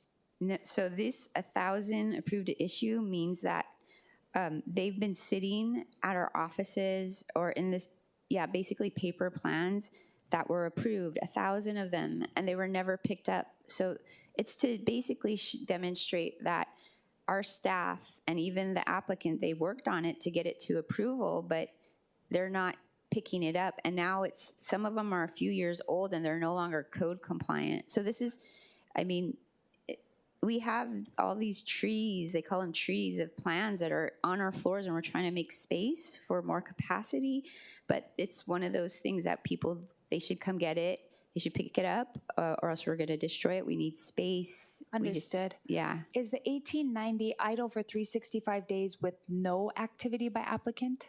Yes. Okay, so then that total is almost 3,000, which means that you only have a couple hundred that are in progress for commercial? So the actually the 1890 is of the 3,000, and the 1,000 approved to issue could also be of the 1890. Does that make sense? They're not separate. They're not. I see. So we should really just do the 3267 minus 1890 and not minus both of them. Yes. Yes. Okay, so the 3267 minus the 1890 is how you got the 1377 on the last bullet. Yes. Okay, understood. So what you're saying is that even though there's 6,930 reflecting, that there really is just movement around 3,140. Yes. And then just for clarification, previously you stated that this does not include people that have constructed and are waiting for certificate of occupancy, correct? Correct, because they picked up their permit, so it's no longer within this system. Okay, that's understood. I do think we have to take that into serious consideration, that people who already have permits are still actually working with DPP and have not moved people in. I think for me, like the end of the process is when human beings are inhabiting buildings. Then you're done. But as far as like just having it built, it's not done. And especially if people can't move in, that's a big thing. Last question, and thank you, Chair, for all the courtesy with the time. Last question. The last audit that happened was in 2019, right? And then it came out in 2020. But to be honest, that audit is not even close to where we're at because all the systems have changed. I've read that audit many times. Do you believe that possibly, kind of to Councilmember Wire's comment, is like possibly do we pursue an updated audit so that people know all of the changes? Because to his point, like we're constantly trying to translate everything from what you're saying to our people. Yes, I would love a one-pager. That'd be great. But do we have an official document, or, you know, would you be in favor of that? We're not trying to make any more work for you, but I think like to the point of everything that you've taken DPP to, there should probably be some historical documentation of all of that. What is your thoughts? So I appreciate that. We definitely, again, have to get the word out about everything we're doing, and I think we can create something like that. We did have a follow-up audit last year for the permitting, and I think we scored okay, or we scored pretty well. But yeah, I totally agree. So much has changed from the audit to how we were going to address all these issues. It's evolved over time, so we definitely would want to put that out and tell our story and how the council, you know, assisted us to get to where we're at and where we continue to go. So I agree. We need to have some type of like messaging. Formal document, right? So maybe not this year because I want the new system to go into place. Maybe in a year or two, like I think we need to get back at this because that whole system will change everything. So thank you so much, Director, for all your hard work. Thank you, Chair. Thank you. Thank you. Next, we have Councilmember Dos Santos Tam. Thank you, Chair. And thank you, Director, for the presentation.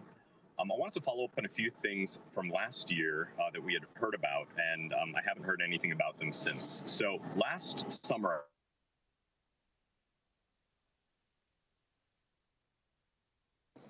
Oh, Councilmember Dos Santos Tam, we are unable to hear you. One moment. Okay. Okay, go ahead. Can we try this? Is that better? Yes, please proceed. Okay.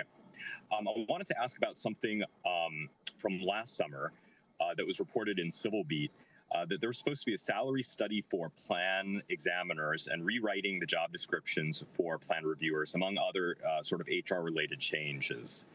Given that we're in the negotiation phase with HGA right now, what's the status on that? Did that ever come to pass?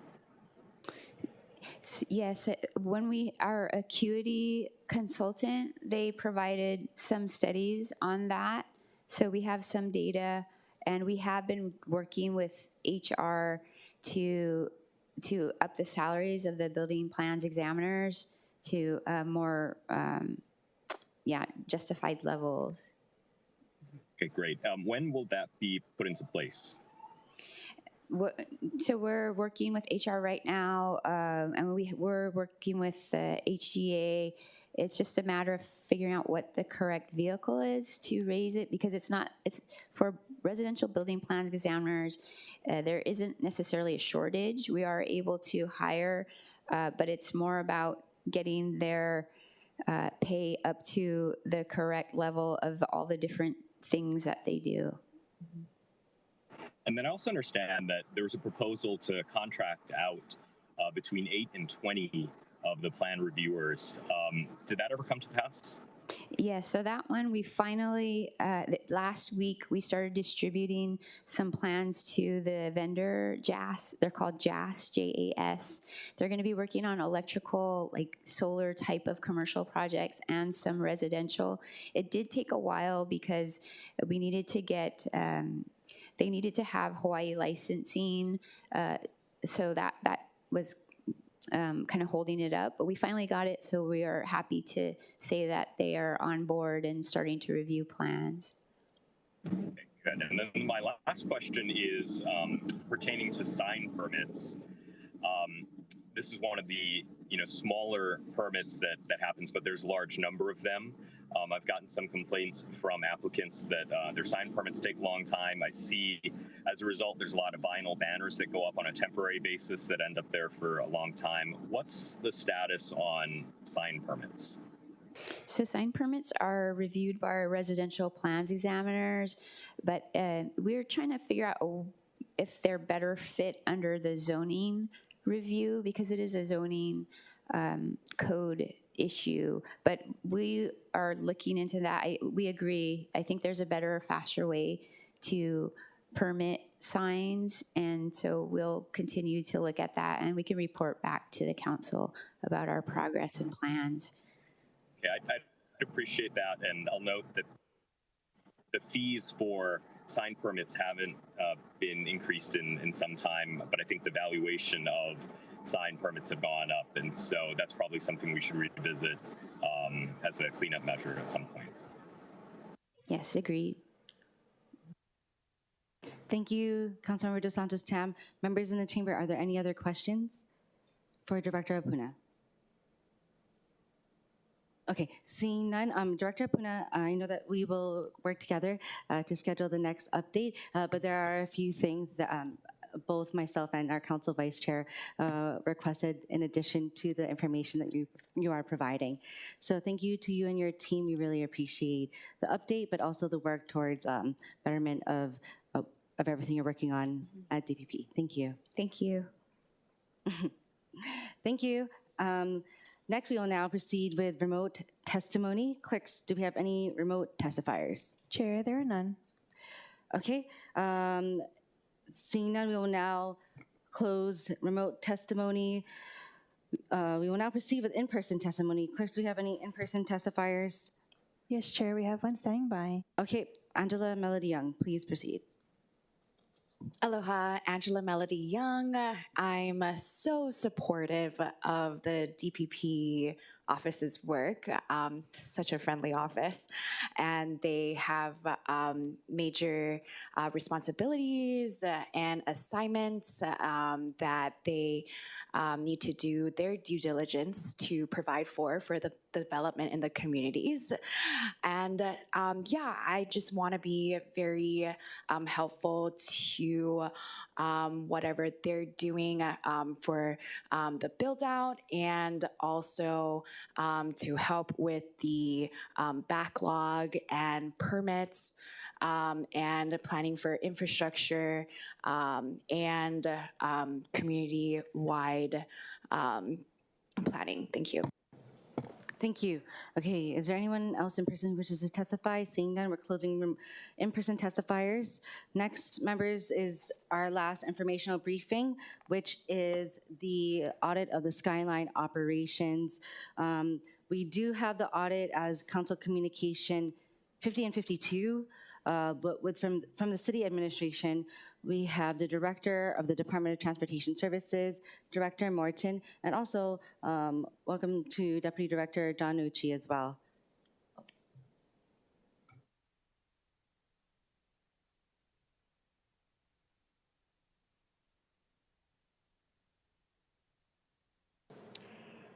Aloha, Chair Cordero, Vice Chair Okimoto, members of the Planning, Infrastructure, and Transportation Committee. My name is Roger Morton, and I'm Director of the Department of Transportation Services. First, just to acknowledge the hard work that the auditor did in going through this, and we would commend the auditor on their transparency, their availability to discuss the audit features. DTS goes through many audits. This year we've had several. We've had a couple of financial audits. We have the single audit from federal government. We had an ADA paratransit review, and we're prepping now for our triennial audit. So audits are something that are very frequent for our department, something that frankly I look forward to. I know that there's always going to be critical comments in any of the audits. That's the nature of audits, that they're critical. Having said that, in going through the SKYLINE audit, I guess we push back on a couple of things, and I do want to acknowledge some of the ones that we do. The auditor first had indicated that ridership had gone down 77% from the opening month until the month of June. Later, he corrected that to 44%, but we still think that's an apples and oranges type comparison. The fact of the matter is that transportation is a derived demand. You don't normally take transportation for the sheer pleasure of going. It's not like a movie. It's not like buying a new house or something. It is to go from place to place. Our opening of SKYLINE included 5 free days of transportation, which was not really a derived demand. That's where people did come out to try the system out for the first time. There was a lot of interest throughout our entire island, and we just think it's inappropriate to compare that type of demand, looking at a new system, versus the type of typical transportation demand, which is getting from one place to another. We think it's important when we look at SKYLINE to always use consistent measuring sticks. The measuring stick in the transit industry that is the most common is the number of weekday riders, because that measures how many people are using the system to get to work. It gets past the issue that some months have 28 days, some months have 30 days, some months have 31 days, some months have a lot of weekdays, other months have just a lot of weekends. It depends upon how the calendar falls. And on that one, on that particular one, we think that that's really what we should do. So year over year, ridership for us is showing increases of approximately 25 to 30% on year over year. Now, even on the first 6 months, which the auditor said what the review period was the first 6 months, even though portions of the audit talked about items that were outside of the first 6 months. But even in the first 6 months, the number of weekday riders, excluding the first 4 days of operation, showed a small increase, which wasn't reflected. So we think that the 44% number, that's kind of a headline number that I might find in the journalism someplace, but I don't think it would be appropriate in an audit. Some of the challenges, obviously, that we have with our first 6 months or our first segment is that SKYLINE doesn't go to where many people want to go. It goes from one place to another, and that was always understood where it was. Now, I did make an estimate of 8,000. I got that estimate from a model takeoff. We haven't made that, and I acknowledge that our ridership is still lower than where I'd like it to be, or where our models had predicted it would be. I think that some of the things that occurred in the model output was the model really didn't take the impact of COVID into account, but that is what it is. Now, going forward, we think we have this incredible opportunity effective October 1st as we go forward to really provide a service where riders want to go. Not a total one. I mean, most riders still want to go to the CBD. They want to go to Waikiki or UH. but we're going to pick up a good part of Pearl Harbor. We're going to pick up the airport, and we're going to pick up Kalihi as a destination, as a gateway for folks that live in Kalihi. And that's very, very exciting for us.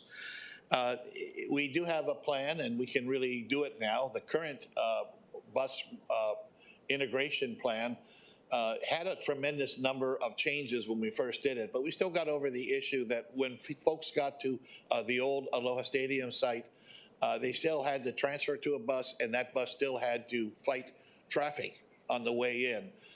As we get closer to town, the traffic imbalance will still be there, but it'll be less and less as we get closer and closer to town. So it was also a comment on the marketing that we did, and I acknowledge that we probably could have done a better job of marketing. I know that some council members have suggested we team up with enterprise services and others, and we're going to do that kind of thing. We're going to make this an all-of-city effort to open up our second segment of rail, because we know that that we're going to be more competitive in terms of transit than we were into the first segment. Our current operating hours were 5 a.m. to 7 p.m. The auditor suggested we had more riders than if we had gone longer, and we would. We would have had more riders.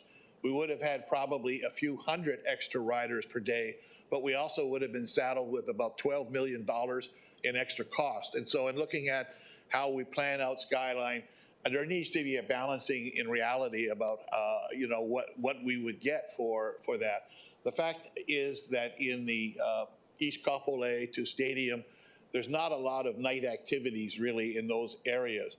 As we get to the airport, as we get to closer to town, that's when more nighttime activities occur, and that would be it. So I think the trade-off there is the cost of how much would it cost if we had extended hours versus how many riders we could realistically expect if we ran to, say, 11 p.m.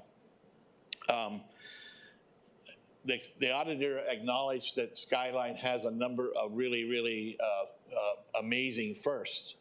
You know, the first automated system, the first system with open gangway where you can see all the way from the beginning of the train to the end of the train.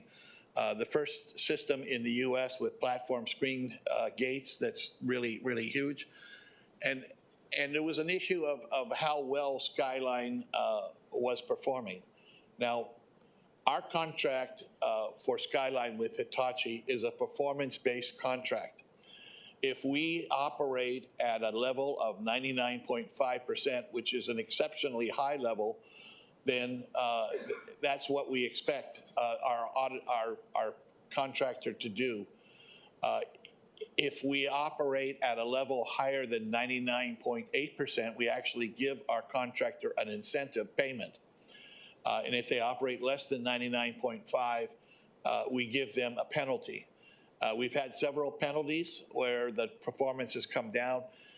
This month, I'm happy to report that we're going to be operating, or in the month of April, we operated at a level of 99.83%. Now, 99.83% by consensus of our partners at Hitachi and others in the industry is higher than any other system in the world, including our Asian systems that are operating at incredible levels, but 99.83 is an unparalleled level.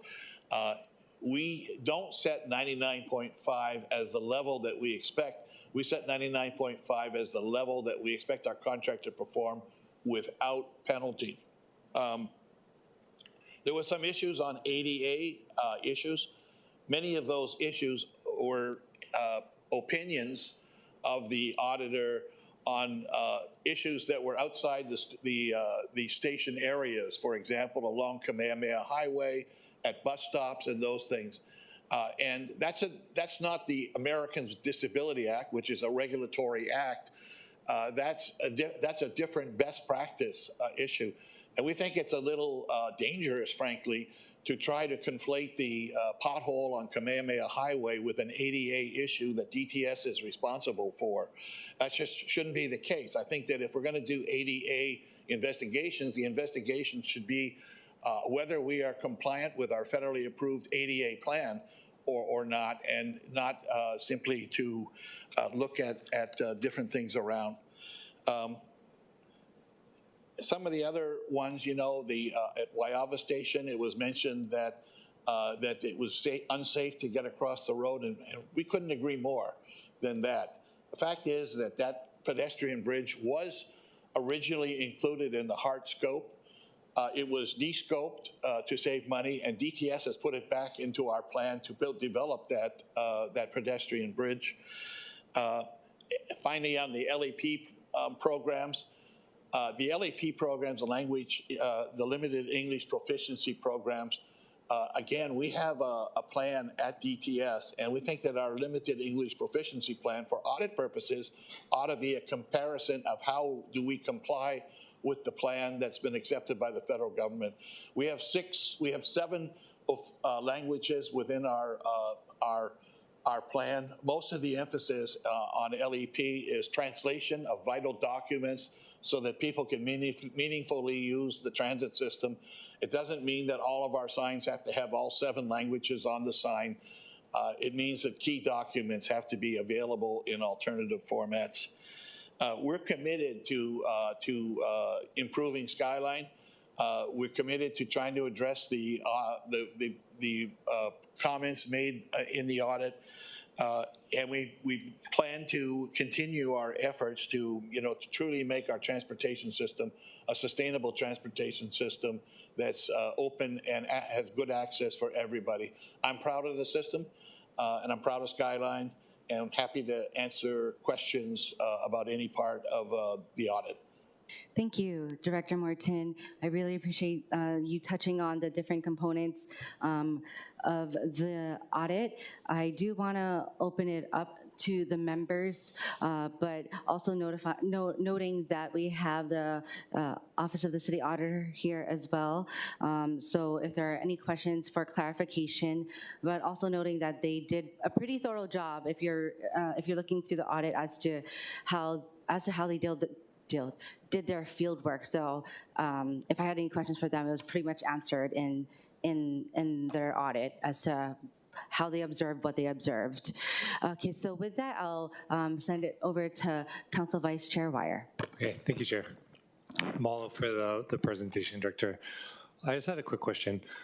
So the conversation about the GET surcharge across the street, is that mostly HART's responsibility? Well, it's certainly a city responsibility, and I think most of the discussion of the GET does involve discussions about extensions beyond the current project. The GET has a 2030 expiration date right now, and there have been discussions at the legislature about modifying that. Certainly, I think the city is very much in favor of modifying the GET law so that we we can complete more of the system, frankly. I appreciate that. It's also my understanding that part of that conversation may also include or hinge on the park and ride at Pearl Highlands, at least in some of the legislation that's been discussed. So I just wanted to flag, I don't know, and I welcome input. So diagonal from Costco next to Coal Ridge, there's a big state parcel, several acres. DOT is going to be doing, I think, an additional on or off ramp. And welcome your input, but just wanted to flag that because I don't know, I know all the challenges that have arisen from the Pearl Highlands Park and Ride to the extent that there's other opportunities that come up or conversations that come up across the street. I don't know how open, the state or DOT would be to that particular parcel, but it does provide pretty direct off-ramp at Ka'uka, right? When you're coming down from Mililani, Wahiwa, North Shore. Yeah, I mean, do you folks have thoughts about that? Because I just came up in some conversations this week, and I just wanted to kind of see if you maybe had thoughts or a response. Yeah, aloha. John Nouchi, Deputy Director, DTS.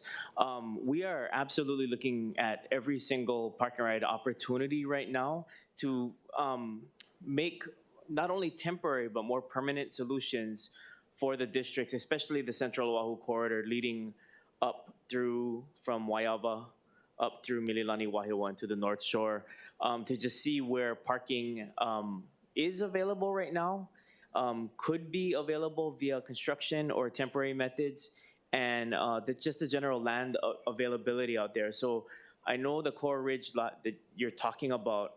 We have also kind of on a long-term basis been looking at even the median area of H2 is pretty expansive there. That might be an opportunity that we discuss with the State Department of Transportation.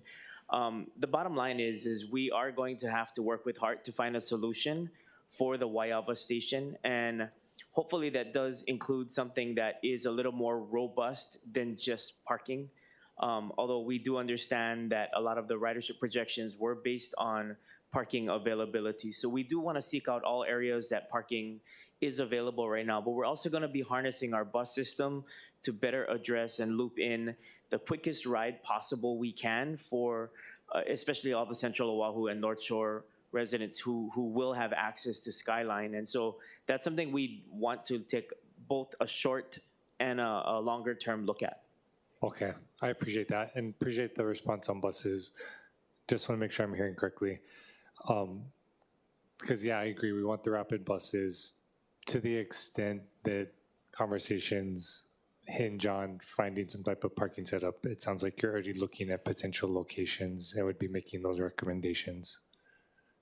Yes, and Okay. that also is looking, like I said, it's looking at our current facilities that we have right now, which do include a potential expansion of the Mililani Park and Ride, Okay. and other facilities are there. So we have a big lot there, and the potential to actually, we built out a first phase that has been there since I guess the 90s, but we actually do have the rest of that lot. And understanding the sensitivities, people love the dog park there too. We'd look to retain the dog park, but also look at how much more access we could give to people who would then have about a 5 or 6 minute ride to the Waiava station on the freeway via bus. So it's a real good connection that we can do for Central Oahu there. Thank you. Last question, Chair. Just so we know, what would be the size requirements for a parcel to have maybe a comparable park setup as Pearl Highlands would have otherwise been? Well, Pearl Highlands was 1,600 cars, if I recall. Yeah. You know, number one, that's a large number. That's a big parking lot. Yeah. I think that that you know, we are building or we have funded to put in a pedestrian overpass at Waiava Station.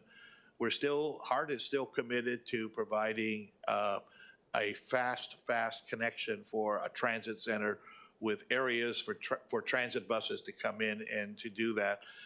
The solution may be, as Deputy Nuuchi was mentioning, would be that maybe more community-based areas, Coral Ridge, Mililani, other places like that, where we could start to make up that deficit of parking. We recognize the need to have additional park and ride opportunities to make SKYLINE effective. Okay, so it sounds like we don't have an exact setup because it'd be hard to place 1,600 in one parcel. So it would be exceptionally hard, and that wouldn't preclude us from taking a look even at Waiava itself, and determining, you know, what type of other alternative facilities we could have. We don't own the land across the street, but you know, there could be different ways. I think the issue with the existing garage was it was basically built in a stream gulch type area, and was very costly to build it in the way that it initially been designed. But parking structures are expensive, but that one was extraordinarily off the map. Okay, mahalo for that. Thank you, Chair. Thank you. Okay, so we'll go with Committee Vice Chair Okimoto, followed by Councilmember Tupola, and followed by Councilmember Dos Santos Tam. Oh, no, yep. Thank you, Chair. Thank you. Good morning, Director Morton. Thank you for sharing your response to the audit. I appreciate you clarifying. And I think it's really good that at the beginning, it was stated multiple times that in their 6-month study, that SKYLINE operations received 99.2% reliability rate. That's really wonderful to hear.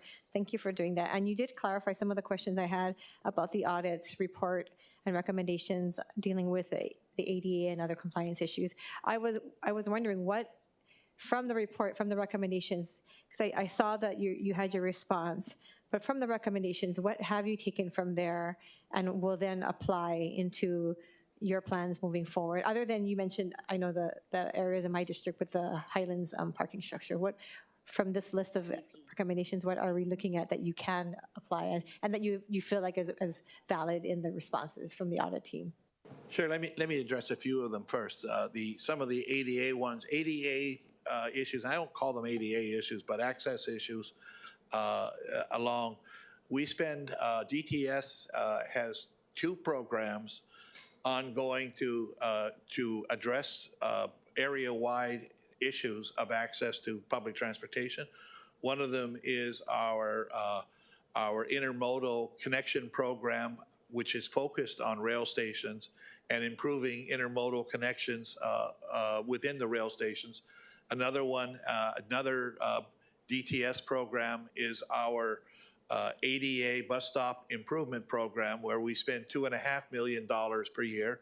80% of that is federally funded, and that is a list that we plan out 3 or 4 years in advance, and we go around the island making improvements to ADA. A third one run by the Department of Design and Construction is the ADA ramp program. I think that the, DDC spends about $1 million a year, and many of those improvements are done at bus stop areas where people need to have a curb cut put in to make it. Now, the ADA, when it was put up, grandfathered in existing historical sites, and we didn't have a regulatory need to do it. Now we are going back, and it takes a number of years to really go back to make all the curb cuts. I think that most of the priority ones for transit have been done already, and so that was that. Another area that the auditor spent a lot of effort on, and I agree with the audit on this one, was the need to have better and more robust marketing programs for that. And so what we are thinking about for segment 2 is rather than simply doing it as a DTS departmental objective, we want to involve the other parts of the city with expertise in marketing. That would include enterprise services. It would include the mayor's communication teams. It would include other departments that make it, the Department of Budget and Fiscal Services, Department of Human Resources, and others, so that we can have an all-of-city plan to make sure that segment 2 is successful. And those are 2 main ones that I think try to address some of the issues brought up by the audit. Thank you. I had marked that also, the marketing efforts, and I noticed that in the report. It's good to hear. I think that's something that we had discussed in another committee, of how the departments can work together with communications and with, like you said, enterprise, using each other to then get the proper message out. So I've already co-opted Dita to make sure she's opting in with our. She's a great resource to have in the city for sure. So as far as the other recommendations, other than what we mentioned, you're okay with what was stated in the report? As I say, I find audits to be useful. We get very blinded, really, narrow viewed. And so having the opportunity of having someone who's not in the group chat and doing all of those things is very helpful. I agree. Thank you. And I do agree, and we understand that because, like you mentioned, it's limited right now where the SKYLINE goes. Once we can get it past its current phase, we're looking forward to what other doors can be opened. I did want to bring up one more thing based on comments, I think, on the stations, the facilities. And I know this has been brought up before, but this was actually brought up to me yesterday, actually, picking up my child from school. It was brought up that they're really concerned. They would use it more if the stations had some kind of restroom, even if it was a chemi lab or something, because they said they want to use it, but the chance of them having to wait there and wait and not be...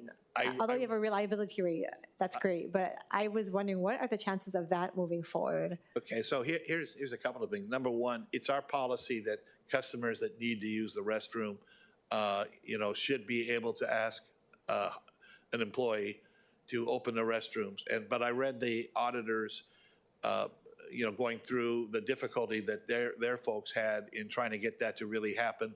And it's not the first time I've heard that. I've heard that from many, many, many people. So that's the first thing. And John and I will emphasize again to Hitachi management that they need to follow their own policy, because they have a policy that says that if people ask, they will get access. And we're going to take that up with them. Now, as we get to segment two terminates at Middle Street. And at our Middle Street intermodal facility, we have two excellent large restroom facilities right on the platform that are open to the public. And so a lot of the riders, I personally don't think in the long term that every station would need to have restroom access.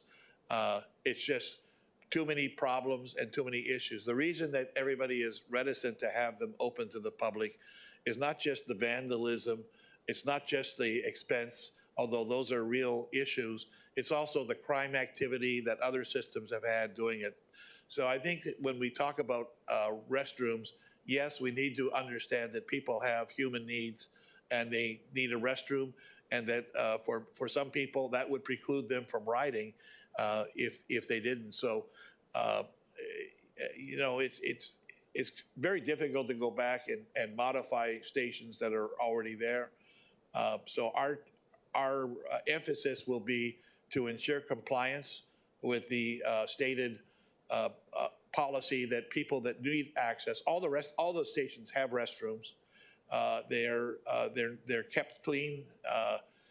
And we don't want to leave them open unattended, because that does become an issue of high cost and crime and those things. But I don't really want to have attendance, because that adds to cost. But I think the policy is that the station attendants that are there should open the restrooms for people that need them. And hopefully, as we get to Middle Street, which is the end of the line, people will know that there's lots of restroom capacity at Middle Street. I completely agree with you. We definitely don't want to have more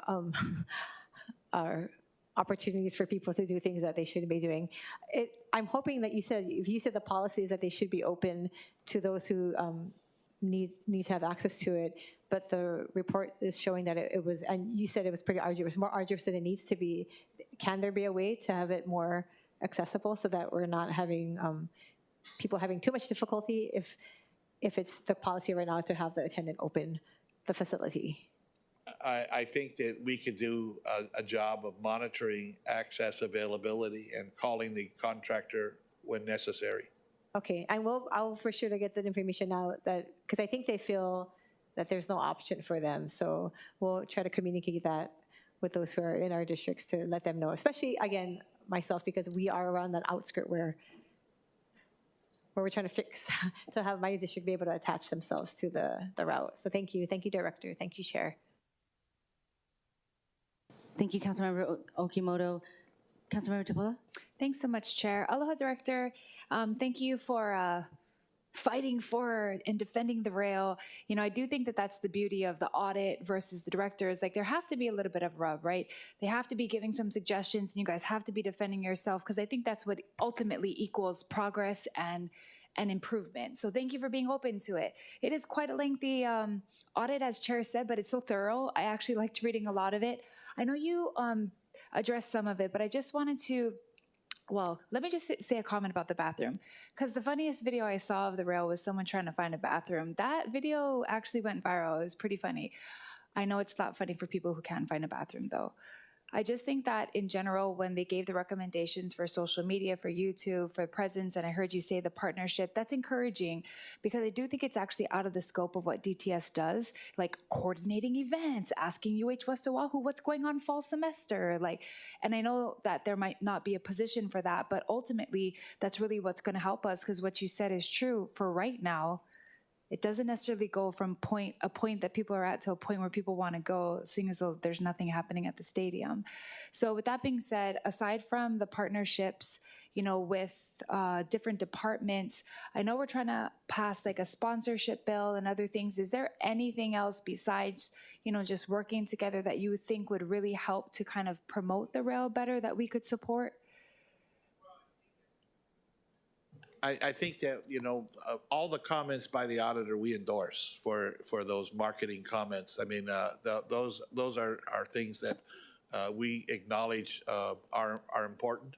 In going through it for the next opening, we're going to be getting the recommendations from a variety of sources, from enterprise and from comms team, over the use of what kind of media we would use next time. Last time we tried to do a lot of social media. We tried to do a lot of radio advertising. We may add some television this time. Again, it's a question for us of trying to do something as best cost effective as we can. We're looking at improving our presence on social media in a regular way. As far as getting to the next segment, I think the keys to that are working with our federal people at Pearl Harbor, Hickam, and making sure that we really communicate with them over the advantages that they could have. Same thing with the Daniel K. Inouye Airport, that we have 16,000 workers at the airport. We need to figure out how we can get to them, how we can, let them know, first of all, just give them good information.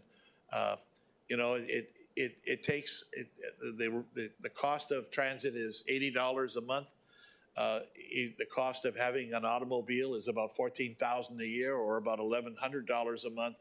Those are the kind of messages I think that we need to get out to potential users in jobs in areas where we serve. We need to do a really good job. John has planned out some really, really excellent connections from segment 2 onto areas in downtown Waikiki, Ala Moana, and we just need to do a much better job of telling people that at that point, I think we can be competitive with automobile travel times. Yes, understood. And there's a really small section in here about the holo card. Yeah. It says the holo card inventory is at risk of running out, et cetera, et cetera. But the thing I'm bringing up is that we've been really trying to get a holo card, whatever you call it, station thing at Kapolei, because my people are telling me that they have to come all the way to town to do it. Like, I've had problems with the holo card because we use it for our homeless outreach. So can you just address that one a little bit? Yeah, for the shortage, we finally have an order out. We expect 360,000 cards by June, so that's good. That was a challenge I would acknowledge. We also have a plan to introduce a open payment option for paying your fare. Open payment option means that you can either do it with a contactless credit card, or you can do it with an app or a iPhone with a phone.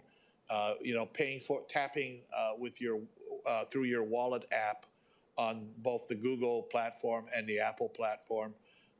Once we get open payments, then those apps already are ready there to accept the open payment. It's complicated to get the open payment things. Open payments have really been, in the U.S., they have developed over the past 3 or 4 years and have not been something that's been there for a long time. In going forward, we're hoping to implement that. Initially, I wanted to implement it by the time we opened SKYLINE, which I thought would be by the end of the year. But we won't get there in October, but we're looking to try to get it done. Our target right now is March of 26 to have that additional capacity on paying your fare using holo or something that's more convenient. We save a lot of money if you can use your own credit card. That's a solution for full paying adults. It's not a solution for reduced fare kupuna or youth or people with disabilities. And for those ones, we're going to continue to emphasize our closed loop holo card if you get a really, really good fare. And we pretty much, I think we've done a good job of getting holo cards distributed to our kapuna and to our disabled folks. Thank you so much for those updates. I look forward to all of that. Thank you very much, Chair. Thank you, members. Councilmember Santos-Tam, do you have any questions? Okay, Director, I do have a few questions. Actually, first off, can I call the acting city auditor up? I do have a question as it relates to the time that they had traveled. And then I thought it was going to have policy recommendations on making the time faster for Skyline Plus Bus, but it then went to the national comparison of rail transit system features, which would get more people to utilize the systems, and you compared it to 8 other rail transit systems. So I think I just want to hear the comparison, acting city auditor Shimasaki, the relationship of timing the time, which I totally get, and also the features, which I totally get as well, and what the correlation was between both, because they're right next to each other. Because when I first read it, I was like, okay, are we looking at possible policy or recommendations for speeding up this time? But then it's just like adding more people. If you could. Thank you, Chair Cordero and members of the committee, Troy Shimasaki, Office of the City Auditor. Thank you for those comments. I don't think there's necessarily a policy statement that we were trying to make or a correlation. We just acknowledge that the timing between the different modes of transportation we wanted to point out differs, and sometimes rail in and of itself isn't necessarily faster. And that kind of opened the a springboard for us to make recommendations to improve some of either the service provisions for rail to make it a better option, even if sometimes it's not the fastest option. So I'm sorry if that confused things. And the comparison with other jurisdictions is really just in and of itself a comparison, just to see where Honolulu's Skyline operation is compared with other rail transportation systems across the country, acknowledging that Skyline is relatively new and other jurisdictions are probably well established and mature, so they probably have more robust options and offerings, but that's the comparison we thought was important to know at some point that Skyline should try to get to when it can.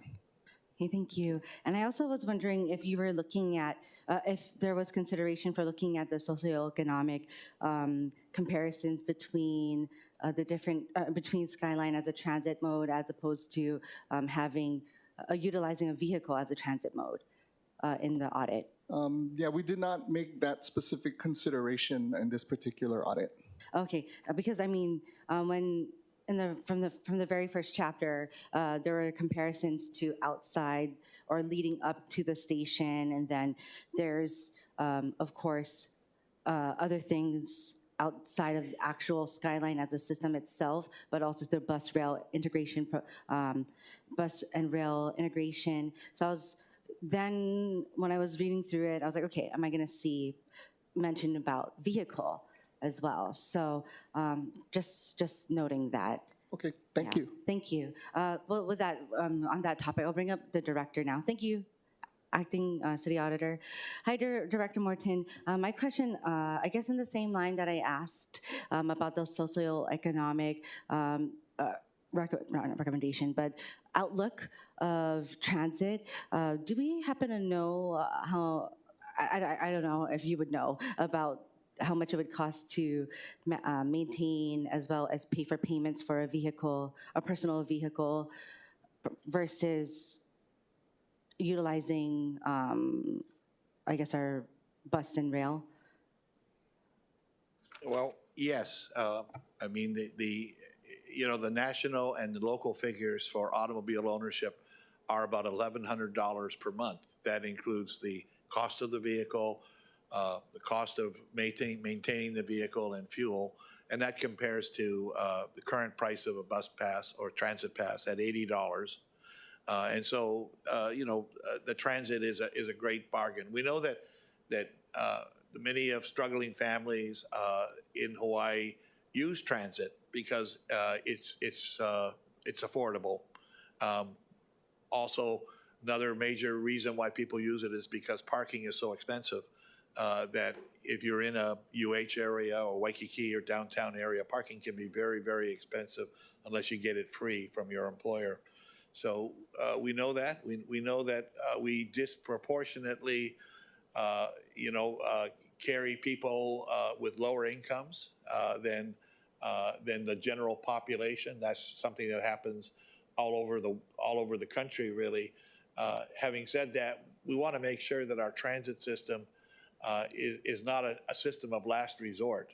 We want to make it an attractive system that will help us to continue to attract, all parts of our society, the rich, the poor, everybody in between, the middle class in between.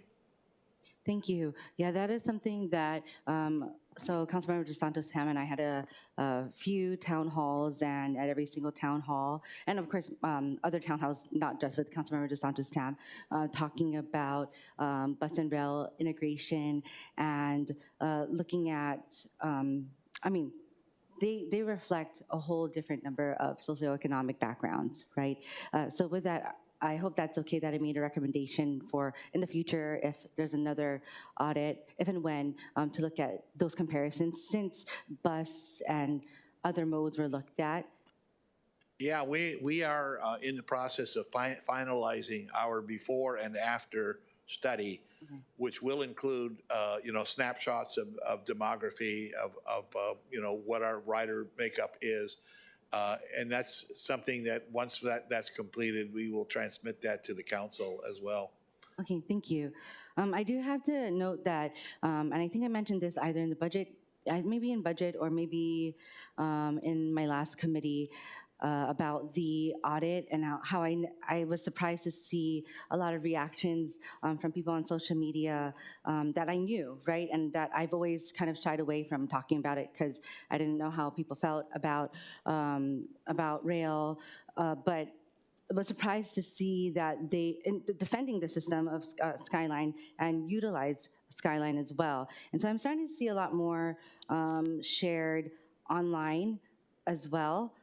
So I do have to note that that looking at the different times here, it makes sense. And at the same time, was looking forward to any policy recommendations, but I guess a policy or maybe a decision that we all can make in the future to reduce the times utilizing the bus and SKYLINE or SKYLINE and the bus is would be for, and maybe there's already in the plans, the dedicated bus lanes that would then make it quicker for those areas that did take up a lot more time. So I don't know if the auditor does have any time tracking from where the red, very long times were from, let's say, UH to Kinau or wherever. That would be kind of good to know. So that could maybe help inform maybe where you already are looking at dedicated bus lanes, or if you already have it, I'm just repeating it.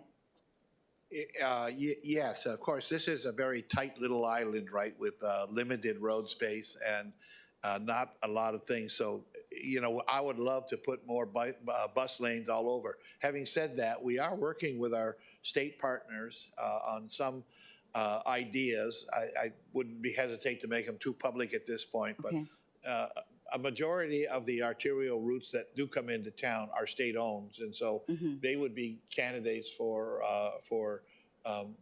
bus lanes. And we need to work with the State Department of Transportation, who've been excellent partners with us in trying to do that. We also, short of bus lanes, there are other technological things that we can do. We're looking very much at transit priority lights and queue jumps, so that the bus might get a 1 second advantage over a regular car from a bus stop to move back in and cross an intersection. That's called a queue jumper. So there's a bunch of techniques that we can do, and as we open up segment 2 of Skyline, we are emphasizing getting that bus vehicle to where people want to go as absolutely as quickly as we can do safely. Okay, and so when I look at this, I look at like, okay, the bus and car, they do sort of differ, but it's because like there's more cars than there are buses at a certain point, and then they're like kind of clogging up where the buses are, and the bus makes multiple stops at the same time too. And then also where I see it is like when like people are getting off of the bus and then making their way up to Skyline, maybe they have to wait the 5 to 7, 10 minutes for the next cars to come along, and then take Skyline. So I do see that it does make sense. I know that is not specified here as a goal, but I definitely want to look forward to reducing all the times. I mean, I don't care about the traffic for cars. It's their problem. They're the ones taking up space. So I definitely want to be able to see if we do have some pockets where there are like traffic areas to dedicate it to make it faster for bus. Right, and we just opened our Cojillo Avenue bus lane. We're getting ready to extend that beyond Kailani Avenue in the eastbound direction. That should be done before June.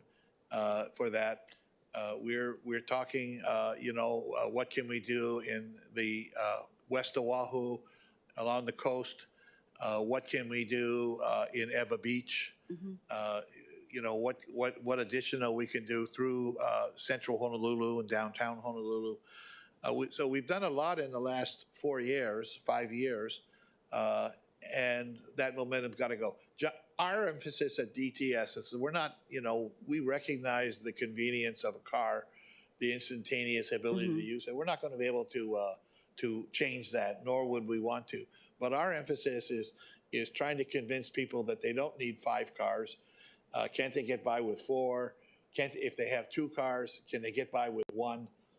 That, I think, is a more realistic objective, and that'll take cars off the road to the extent we're successful, of convincing people that we're not, I do have a question as it relates to, so Committee Vice Chair Okimoto brought up the use of the space at the stations, and I have to say, when I would go to my neighborhood boards, they would mention, oh, yeah, just give it half a year, it's going to be all bus up, but it's great. Like, we're however many years in, and it's pretty, I mean, I don't see any tags. I haven't seen any tags. We use it often, and so it looks like people are taking care of it, but there is a lot of space that could be utilized from when I'm walking across the bridge parts, right? And so I don't know if there's ability for that. So both actually, Councilmember Tupola and Committee Vice Chair Okimoto brought that up. So John Nochi, Deputy Director again. And before Councilmember Tupola leaves, sorry, I did want to bring up, I know all of you are very community-minded and you're very, you stand strong for your communities. And a lot of the work we're doing at our Skyline stations, we are doing that to promote community. For example, UH West Oahu, we're doing a Art 319D project so that they'll have a place to exhibit their art in the UH West Oahu station at Keoneai. But more to that point, we are looking at other activities to activate the space around our stations, working with organizations like the Food Bank to actually meet people where they are for their needs. And not only Skyline stations, but at our transit facilities. So we can catch up a little bit more, a better opportunity to brief the individual council members as to what we might be doing at their stations. Thank you. I don't want to lose quorum, so I will stop myself. We can talk about that maybe next month or another month about those updates later. I do want to open it up to either, thank you. Do you have any, yes, you're good. Any other questions from Councilmember Dos Santos Tam or Committee Vice Chair Okimoto? Okay. Thank you. Thank you to the auditors hold on. I'm just thanking them. Auditors as well as the director and deputy director for the information. Now we will move on to testimony. We don't have any registered remote testifiers, but I do see a hand raised from Allison Yasuoka.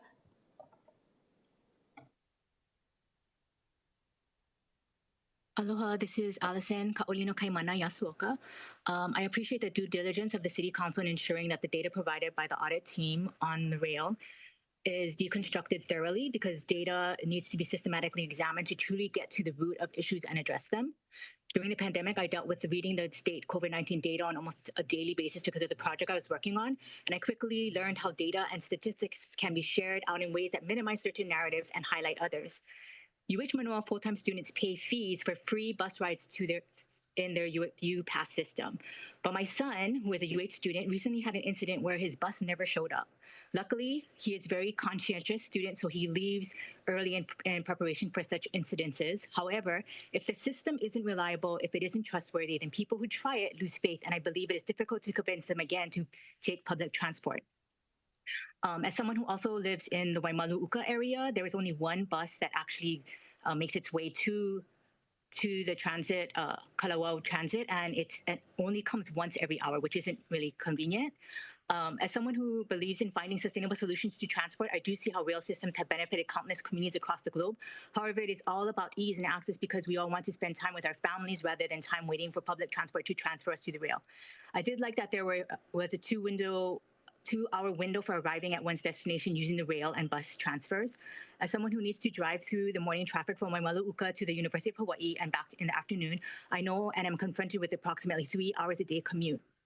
I took the rail for the first time in February, or maybe it was March, from LCC, and I can attest that there was no one else on the rail with me. It felt enjoyable, but of course it's not efficient use of funding.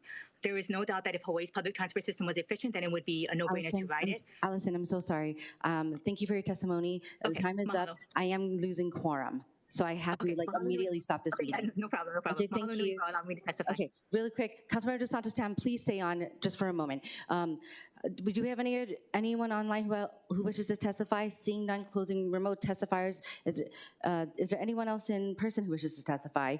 Seeing none, closing in-person testimony. Members, we're back in discussion. Any discussion? Okay, seeing none, there being no further business, this meeting is adjourned at 11:37.